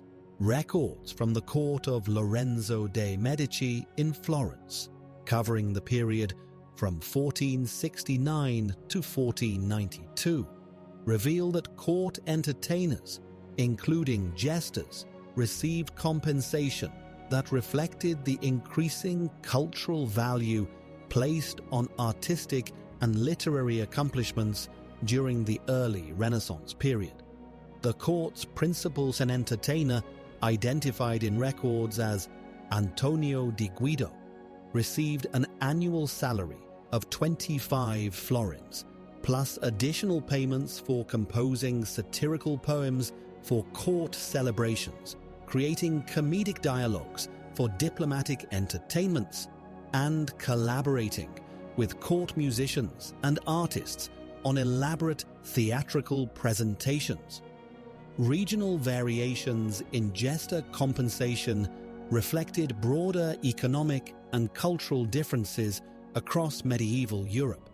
In England, where court entertainment traditions emphasized verbal wit and musical performance, jester salaries tended to be higher, but clothing allowances somewhat more modest than in Germanic courts, where physical comedy and elaborate costumes played more prominent roles in court entertainment. Records from the court of Emperor Maximilian I, covering his reign from 1486 to 1519, show that court jesters received annual clothing allowances worth approximately 4 to 6 florins, representing roughly 1/4 to 1/3 of their base salaries, reflecting the central importance of visual spectacle in imperial court entertainment traditions. The documentation also reveals seasonal fluctuations in jester compensation that reflected the rhythms of medieval court life. Winter months, particularly the period from Christmas through Carnival, typically generated substantial, extraordinary payments as courts celebrated major religious and secular holidays with elaborate entertainments. Records from the court of Duke Philip the Good of Burgundy, spanning his reign from 1419 to 1467, indicate that court entertainers could expect to earn between 50 and 70% of their annual extraordinary payments during the winter celebration season, with relatively modest additional compensation distributed throughout the remainder of the year. This seasonal concentration of income required jesters to budget carefully and often led to secondary employment or private performances during slower periods of the court calendar. Pension arrangements for aging or retired jesters represent another significant aspect of their economic status documentation. Unlike many categories of court servants, who were simply dismissed when age or infirmity ended their usefulness, successful court jesters often received continued partial compensation in recognition of their years of loyal service. Records from the court of René d'Anjou, covering the period from 1434 to 1480, document a formal pension system for retired entertainment personnel that provided annual payments equivalent to approximately 1/3 of their former base salaries, along with continued access to court housing and basic food provisions. This pension system reflected both the personal relationships that jesters often developed with their royal employers and the practical recognition that their specialized knowledge of court personalities and procedures made them potentially valuable as informal advisors even after their active performance careers had ended. The economic documentation surrounding court jesters also illuminates their involvement in broader court financial networks.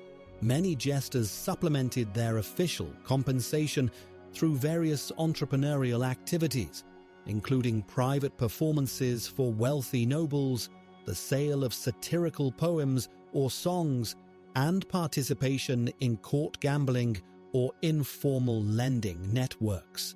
Records from the court of Alfonso V of Aragon, dating from 1416 to 1458, reveal that court entertainers frequently served as intermediaries in discrete financial transactions between courtiers, leveraging their unique position as individuals who could move freely between different social levels within the court hierarchy, while maintaining a presumption of political neutrality that made them trusted handlers of sensitive financial arrangements. This financial intermediary role demonstrates one of the clearest examples of how jester employment practices varied significantly across different European regions during the medieval period.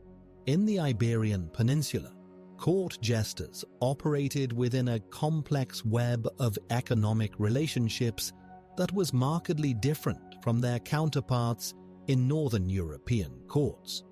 While Aragonese jesters, like those in Alfonso's court, enjoyed considerable financial autonomy and were often compensated through percentage-based arrangements on their intermediary services, similar practices were virtually unknown in the more rigidly hierarchical courts of the Holy Roman Empire.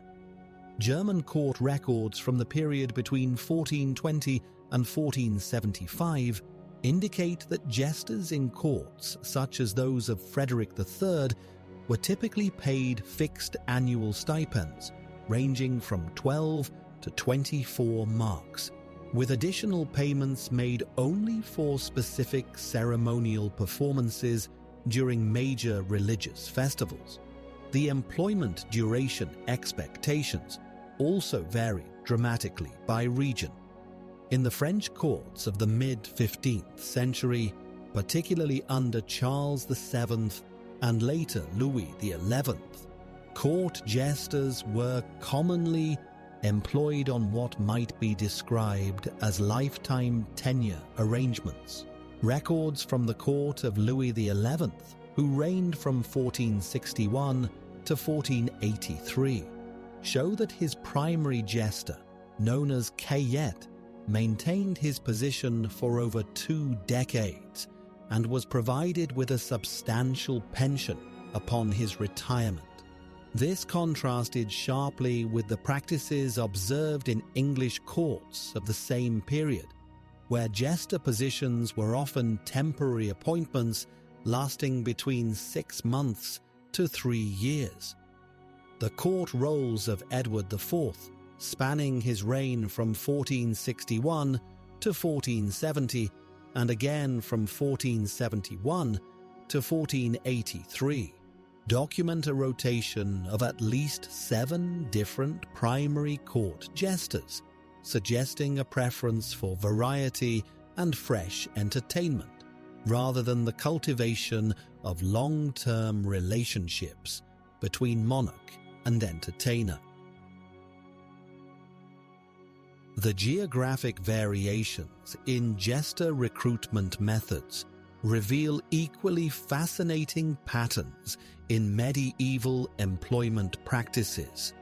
Northern Italian city-states, particularly Florence and Milan, during the late 14th and early 15th centuries, developed what historians consider to be among the earliest formalized systems for jester recruitment and evaluation.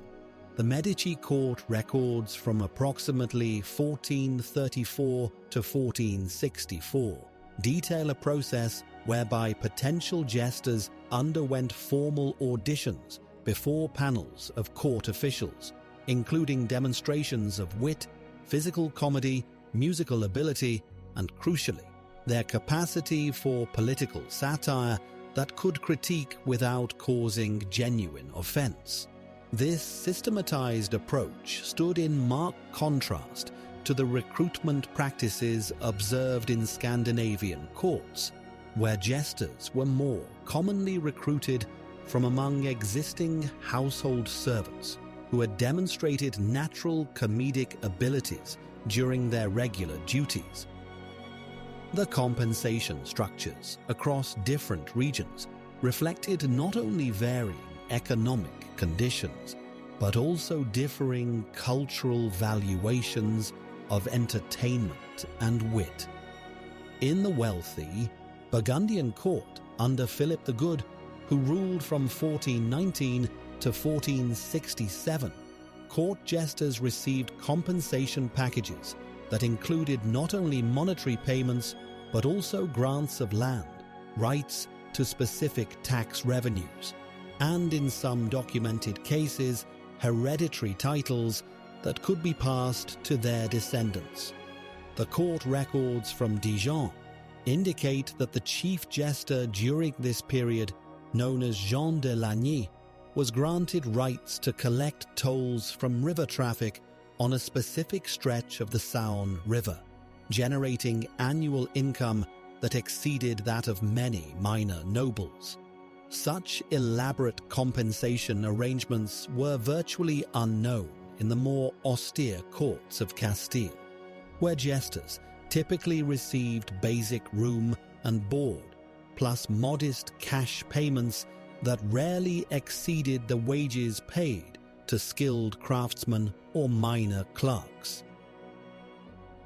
The relationship between regional political structures and jester employment practices becomes particularly evident when examining the differences between centralized monarchies and more decentralized political entities.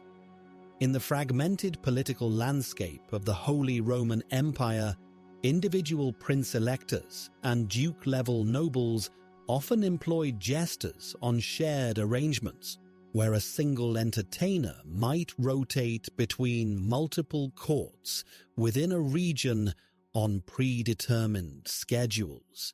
Documentation from the Saxon electoral court of Frederick II, covering the period from 1428 to 1464, reveals contracts with jesters who spent alternating months between Dresden, various subsidiary castles, and allied courts, creating a complex web of shared employment that would have been impractical in the more centralized French or English systems. These rotating arrangements also created unique challenges for jester compensation, as different courts were responsible for different aspects of the entertainer's support, with some providing lodging, others covering travel expenses, and still others handling monetary payments. The seasonal variation in jester employment also differed significantly across European regions, largely reflecting different patterns of court life and seasonal migration. In the southern regions of France and the Iberian Peninsula, where winter travel remained relatively feasible, court jesters typically maintained year-round employment with consistent duties throughout all seasons. However, in more northern regions, particularly in Scotland, northern England, and Scandinavia, jester employment often followed pronounced seasonal patterns. The household accounts of James II of Scotland, who reigned from 1437 to 1460, demonstrate that court entertainers were commonly granted extended leave during the harsh winter months from November through March, during which time they were expected to maintain themselves through private performances or alternative employment, returning to full court duties only with the arrival of spring and the resumption of normal courtly activities. The integration of jesters into existing court hierarchies varied considerably, depending on regional traditions of social organization.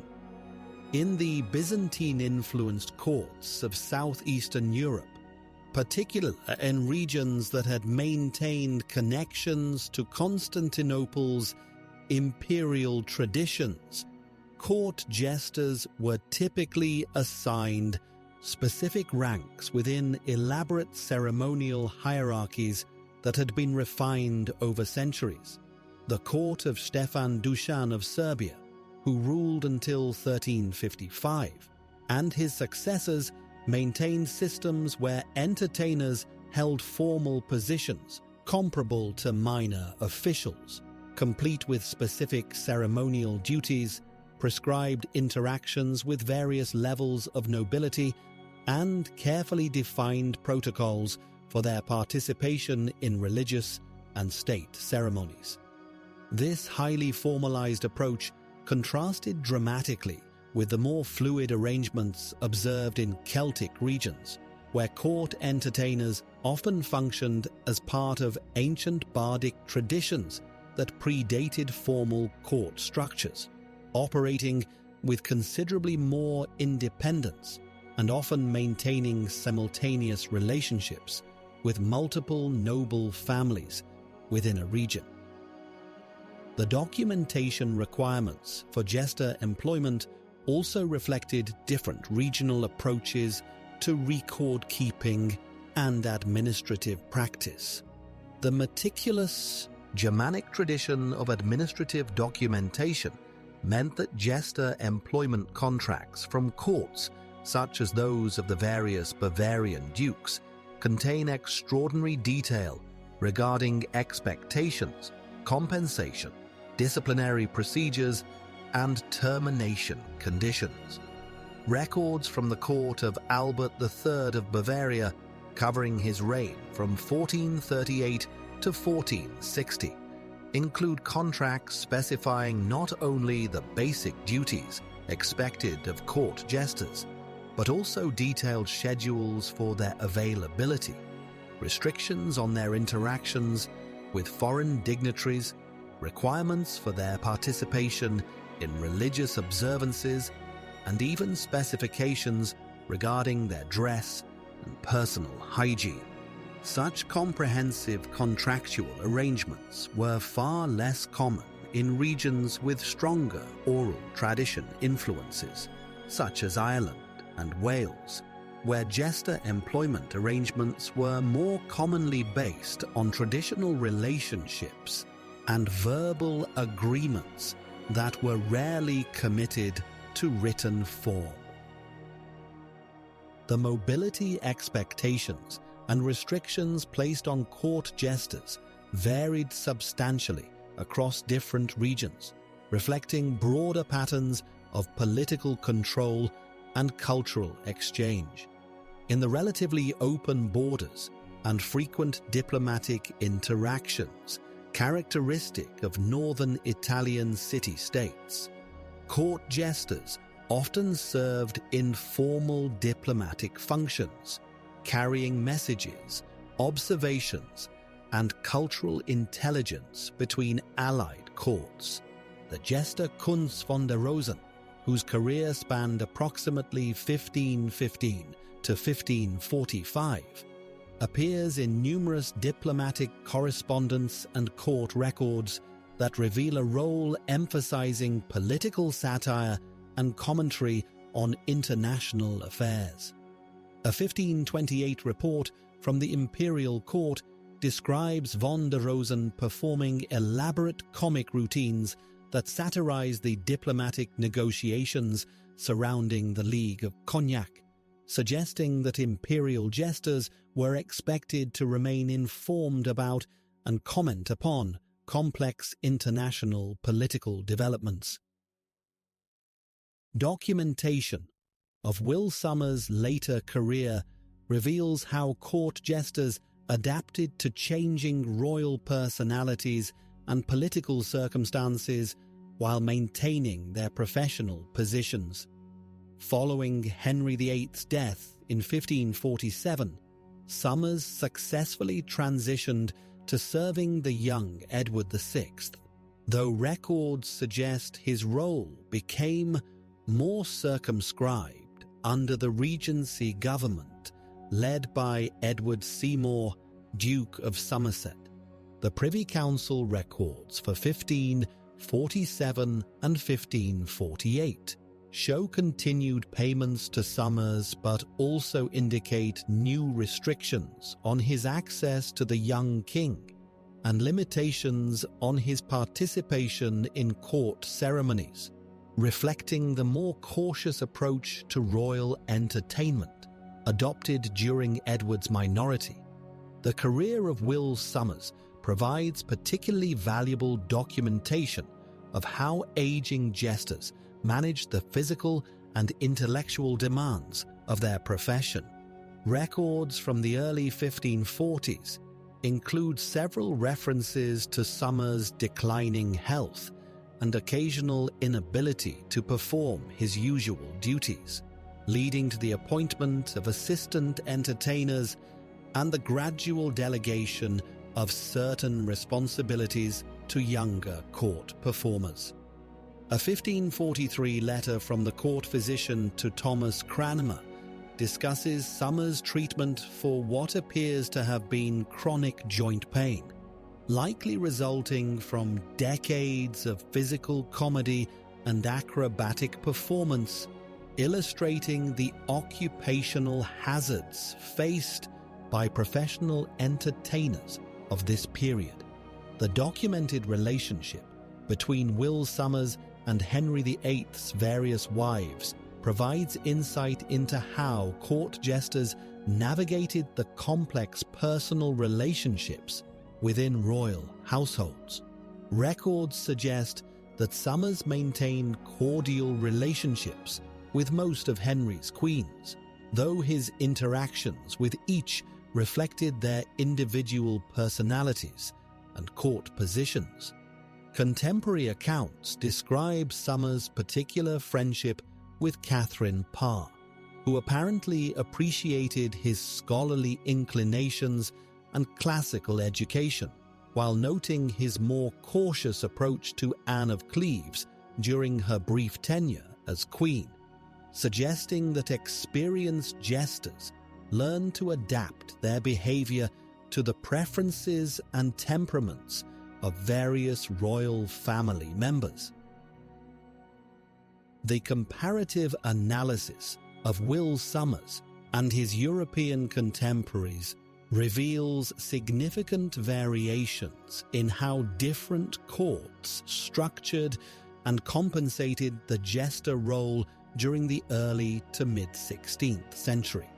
While English court records show Sommers receiving a relatively stable annual income supplemented by periodic gifts and bonuses, documentation from the French court indicates that jesters like Pierre Gringoire often received payment on a per-performance basis, creating less financial security but potentially higher earnings for particularly successful entertainers.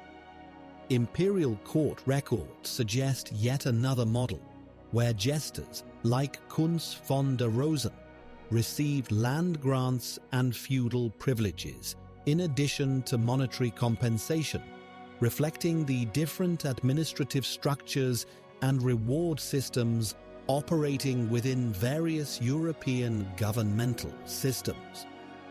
The legacy and influence of these documented jesters extended beyond their immediate court service, through their impact on subsequent generations of court entertainers and the literary traditions that preserved and transmitted their techniques and repertoires.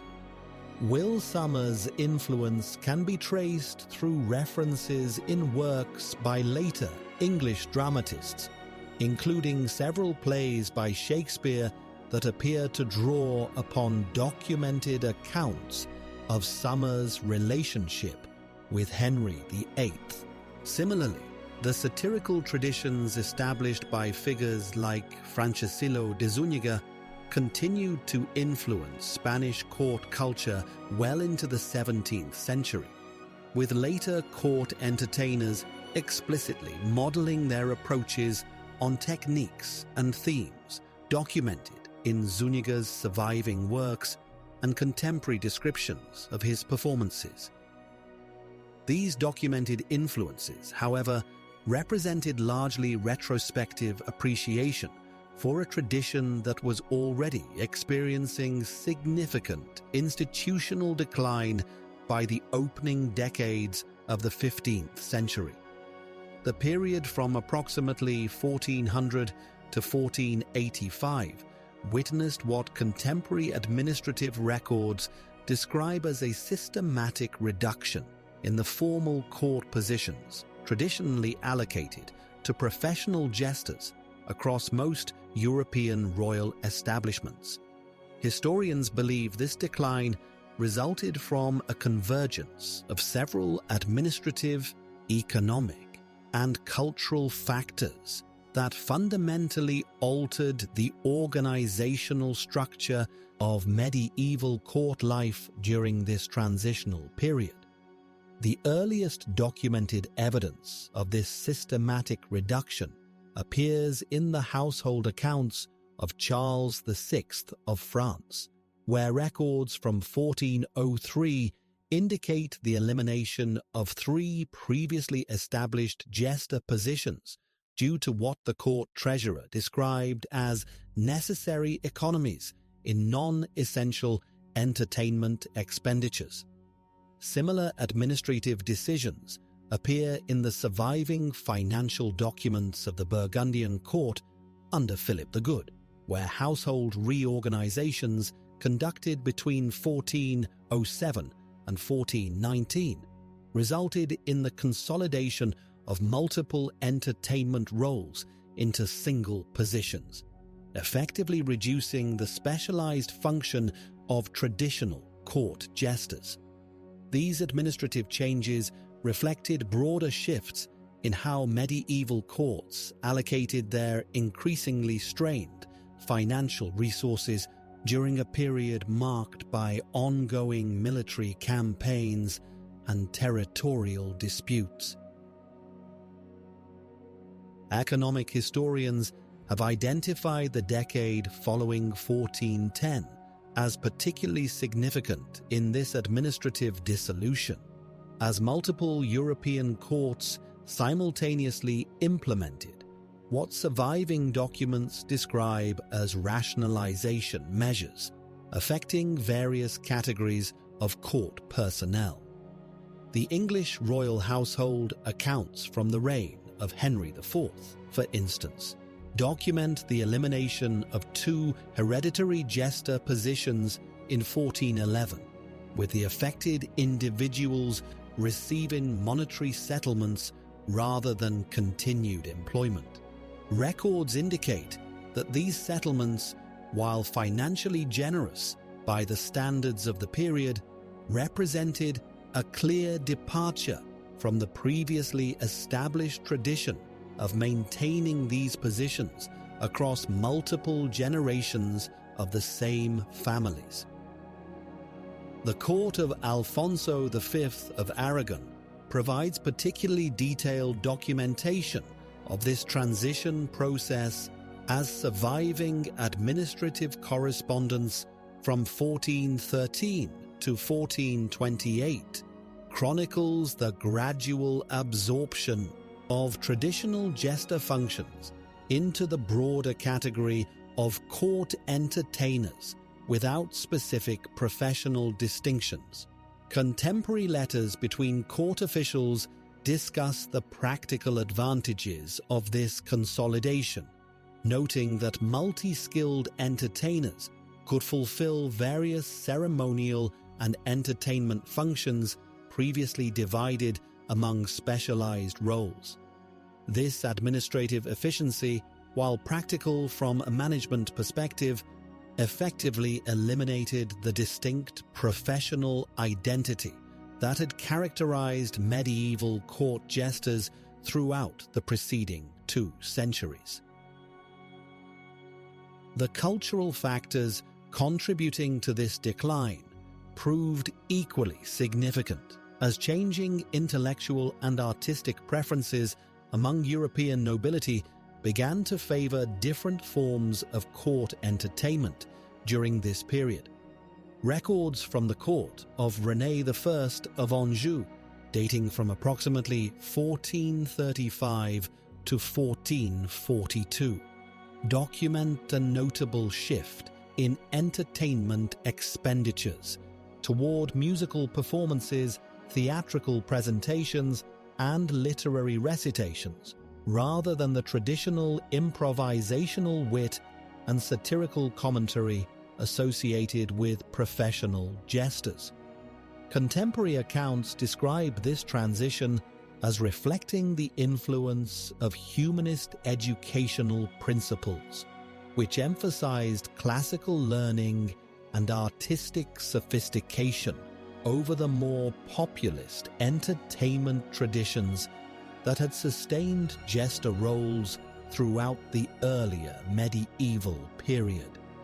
The administrative transformation achieved particular significance during the reign of Richard III of England, whose court records from 1483 to 1485 document the implementation of comprehensive entertainment reforms that historians describe as representative of broader European trends during this period.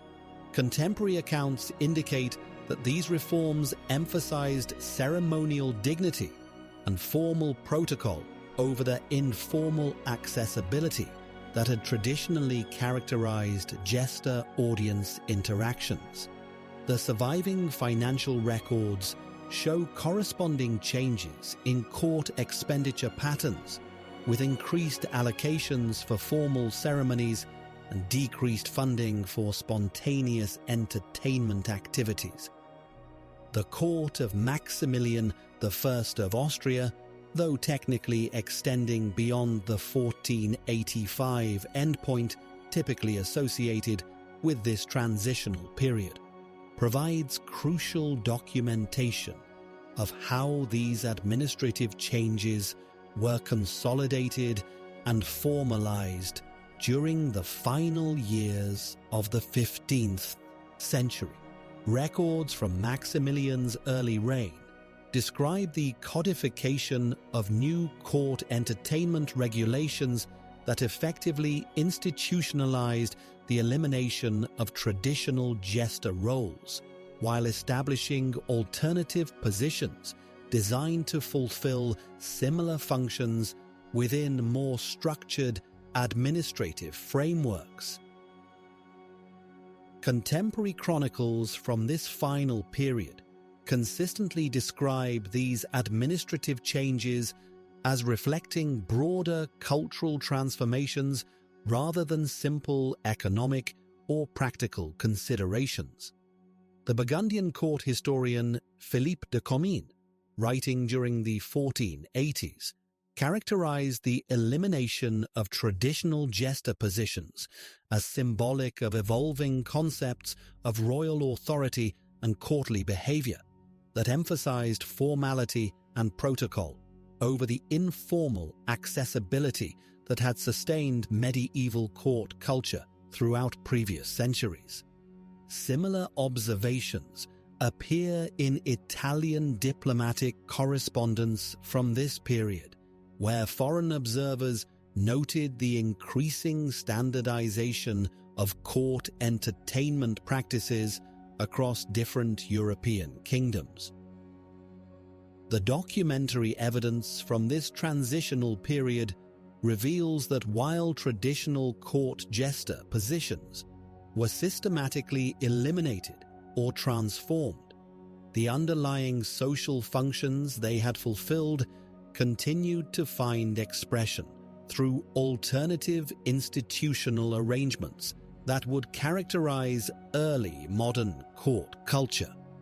These alternative arrangements, documented through various forms of administrative record-keeping, provide modern historians with a comprehensive view of how medieval courts maintained their documentation systems regarding entertainment personnel. The chancery rolls of Edward III, dating from approximately 1340 to 1360, contain detailed entries regarding payments to court entertainers, including specific line items for histriones and joculatores that were recorded using standardized Latin formulae developed during the reign of Henry III. Historians believe that these formulaic entries represented an early attempt at bureaucratic categorization of court personnel, with jesters typically classified under the broader heading of familiares regis, or members of the royal household. The pipe rolls, those extensive financial records maintained by the English Exchequer, contain what are perhaps the most systematic documentation of jester-related expenditures throughout the medieval period. Records indicate that during the reign of Richard I, approximately 1189 to 1199, the royal household maintained separate accounting categories for different types of entertainers, with court jesters receiving allocations under the designation denarii pro histrionibus curiae. These entries, written in the characteristic abbreviated Latin of medieval administrative documents, typically included not only payment amounts, but also seasonal variations in compensation, suggesting that record keepers understood the fluctuating demands placed on court entertainers throughout the liturgical and political calendar. The documentary practices employed by medieval scriptoriums reveal sophisticated systems for maintaining ongoing records of court jester activities and their integration into broader ceremonial functions. Monastic chroniclers, particularly those at Abbey of Saint-Denis in France and Westminster Abbey in England, developed standardized methodologies for recording court entertainments that appeared in royal ceremonies.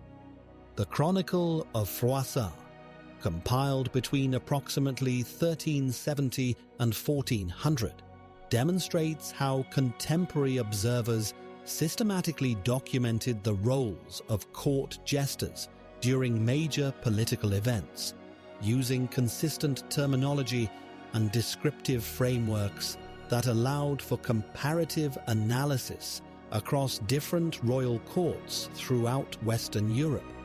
It is said that the administrative innovations introduced during the reign of Louis IX of France, particularly between 1254 and 1270, included the establishment of dedicated clerks responsible for maintaining what medieval documents refer to as Registra de Personis Curialibus. These registers contained detailed biographical information about court personnel, including jesters, with entries that documented their places of origin, previous employment, special skills or linguistic abilities, and records of any disciplinary actions or rewards received during their service.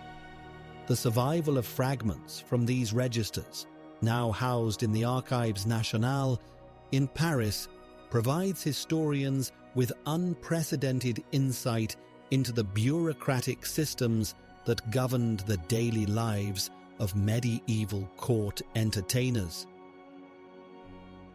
The development of vernacular administrative languages during the 14th and 15th centuries significantly altered how court jester activities were documented and preserved for historical analysis.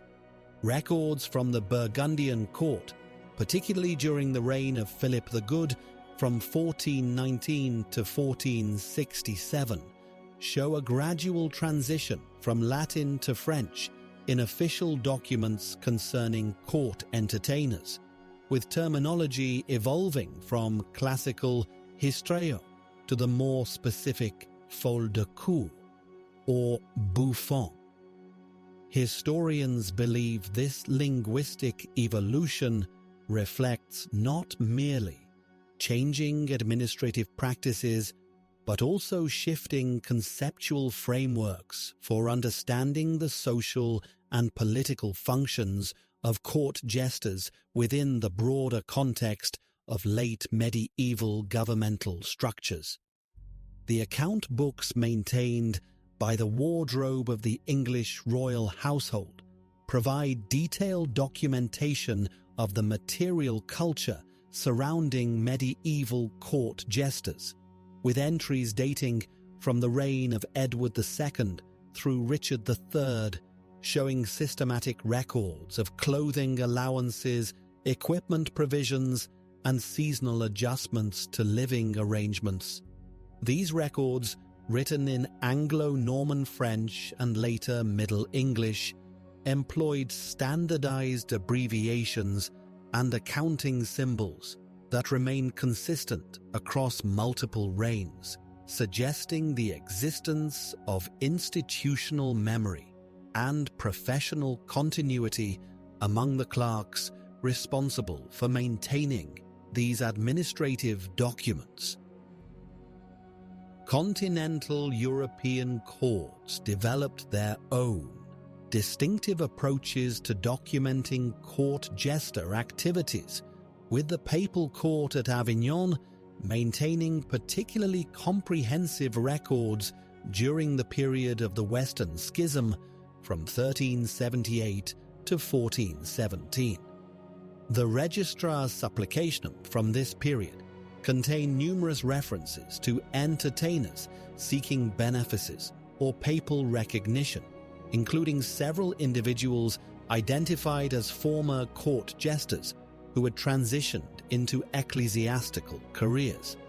These documents, preserved in the Vatican's secret archives, demonstrate how medieval record-keeping systems tracked the career trajectories of court personnel across different institutional contexts and geographical boundaries. The emergence of double-entry bookkeeping systems in Italian courts during the late 14th century influenced how Northern European administrators maintained records concerning court entertainers and their associated expenses. The court of the Duke of Milan, particularly under the rule of Gian Galeazzo Visconti from 1395 to 1402, maintained detailed ledgers that recorded not only direct payments to court jesters, but also indirect costs such as travel expenses, special costumes for particular celebrations, and compensation for damages caused during performances. These accounting innovations, historians believe, reflected broader trends toward administrative rationalization that would characterize the transition from medieval to early modern governmental structures. Foitu, letters patent and charter rolls from various European kingdoms provide documentation of the formal legal status accorded to court jesters and the bureaucratic mechanisms through which their positions were created, modified, or terminated. The charter rolls of King John, dating from 1199 to 1216, contain several grants of land or privileges to individuals identified as royal entertainers, with legal language that carefully delineated the service obligations and ceremonial duties expected in exchange for these grants. Records indicate that such formal documentation represented attempts to integrate court entertainers into the established frameworks of feudal obligation and royal service that characterized medieval political organization. The survival of personal correspondence between medieval court officials provides additional insight into the informal record-keeping practices that supplemented official administrative documentation of court jester activities.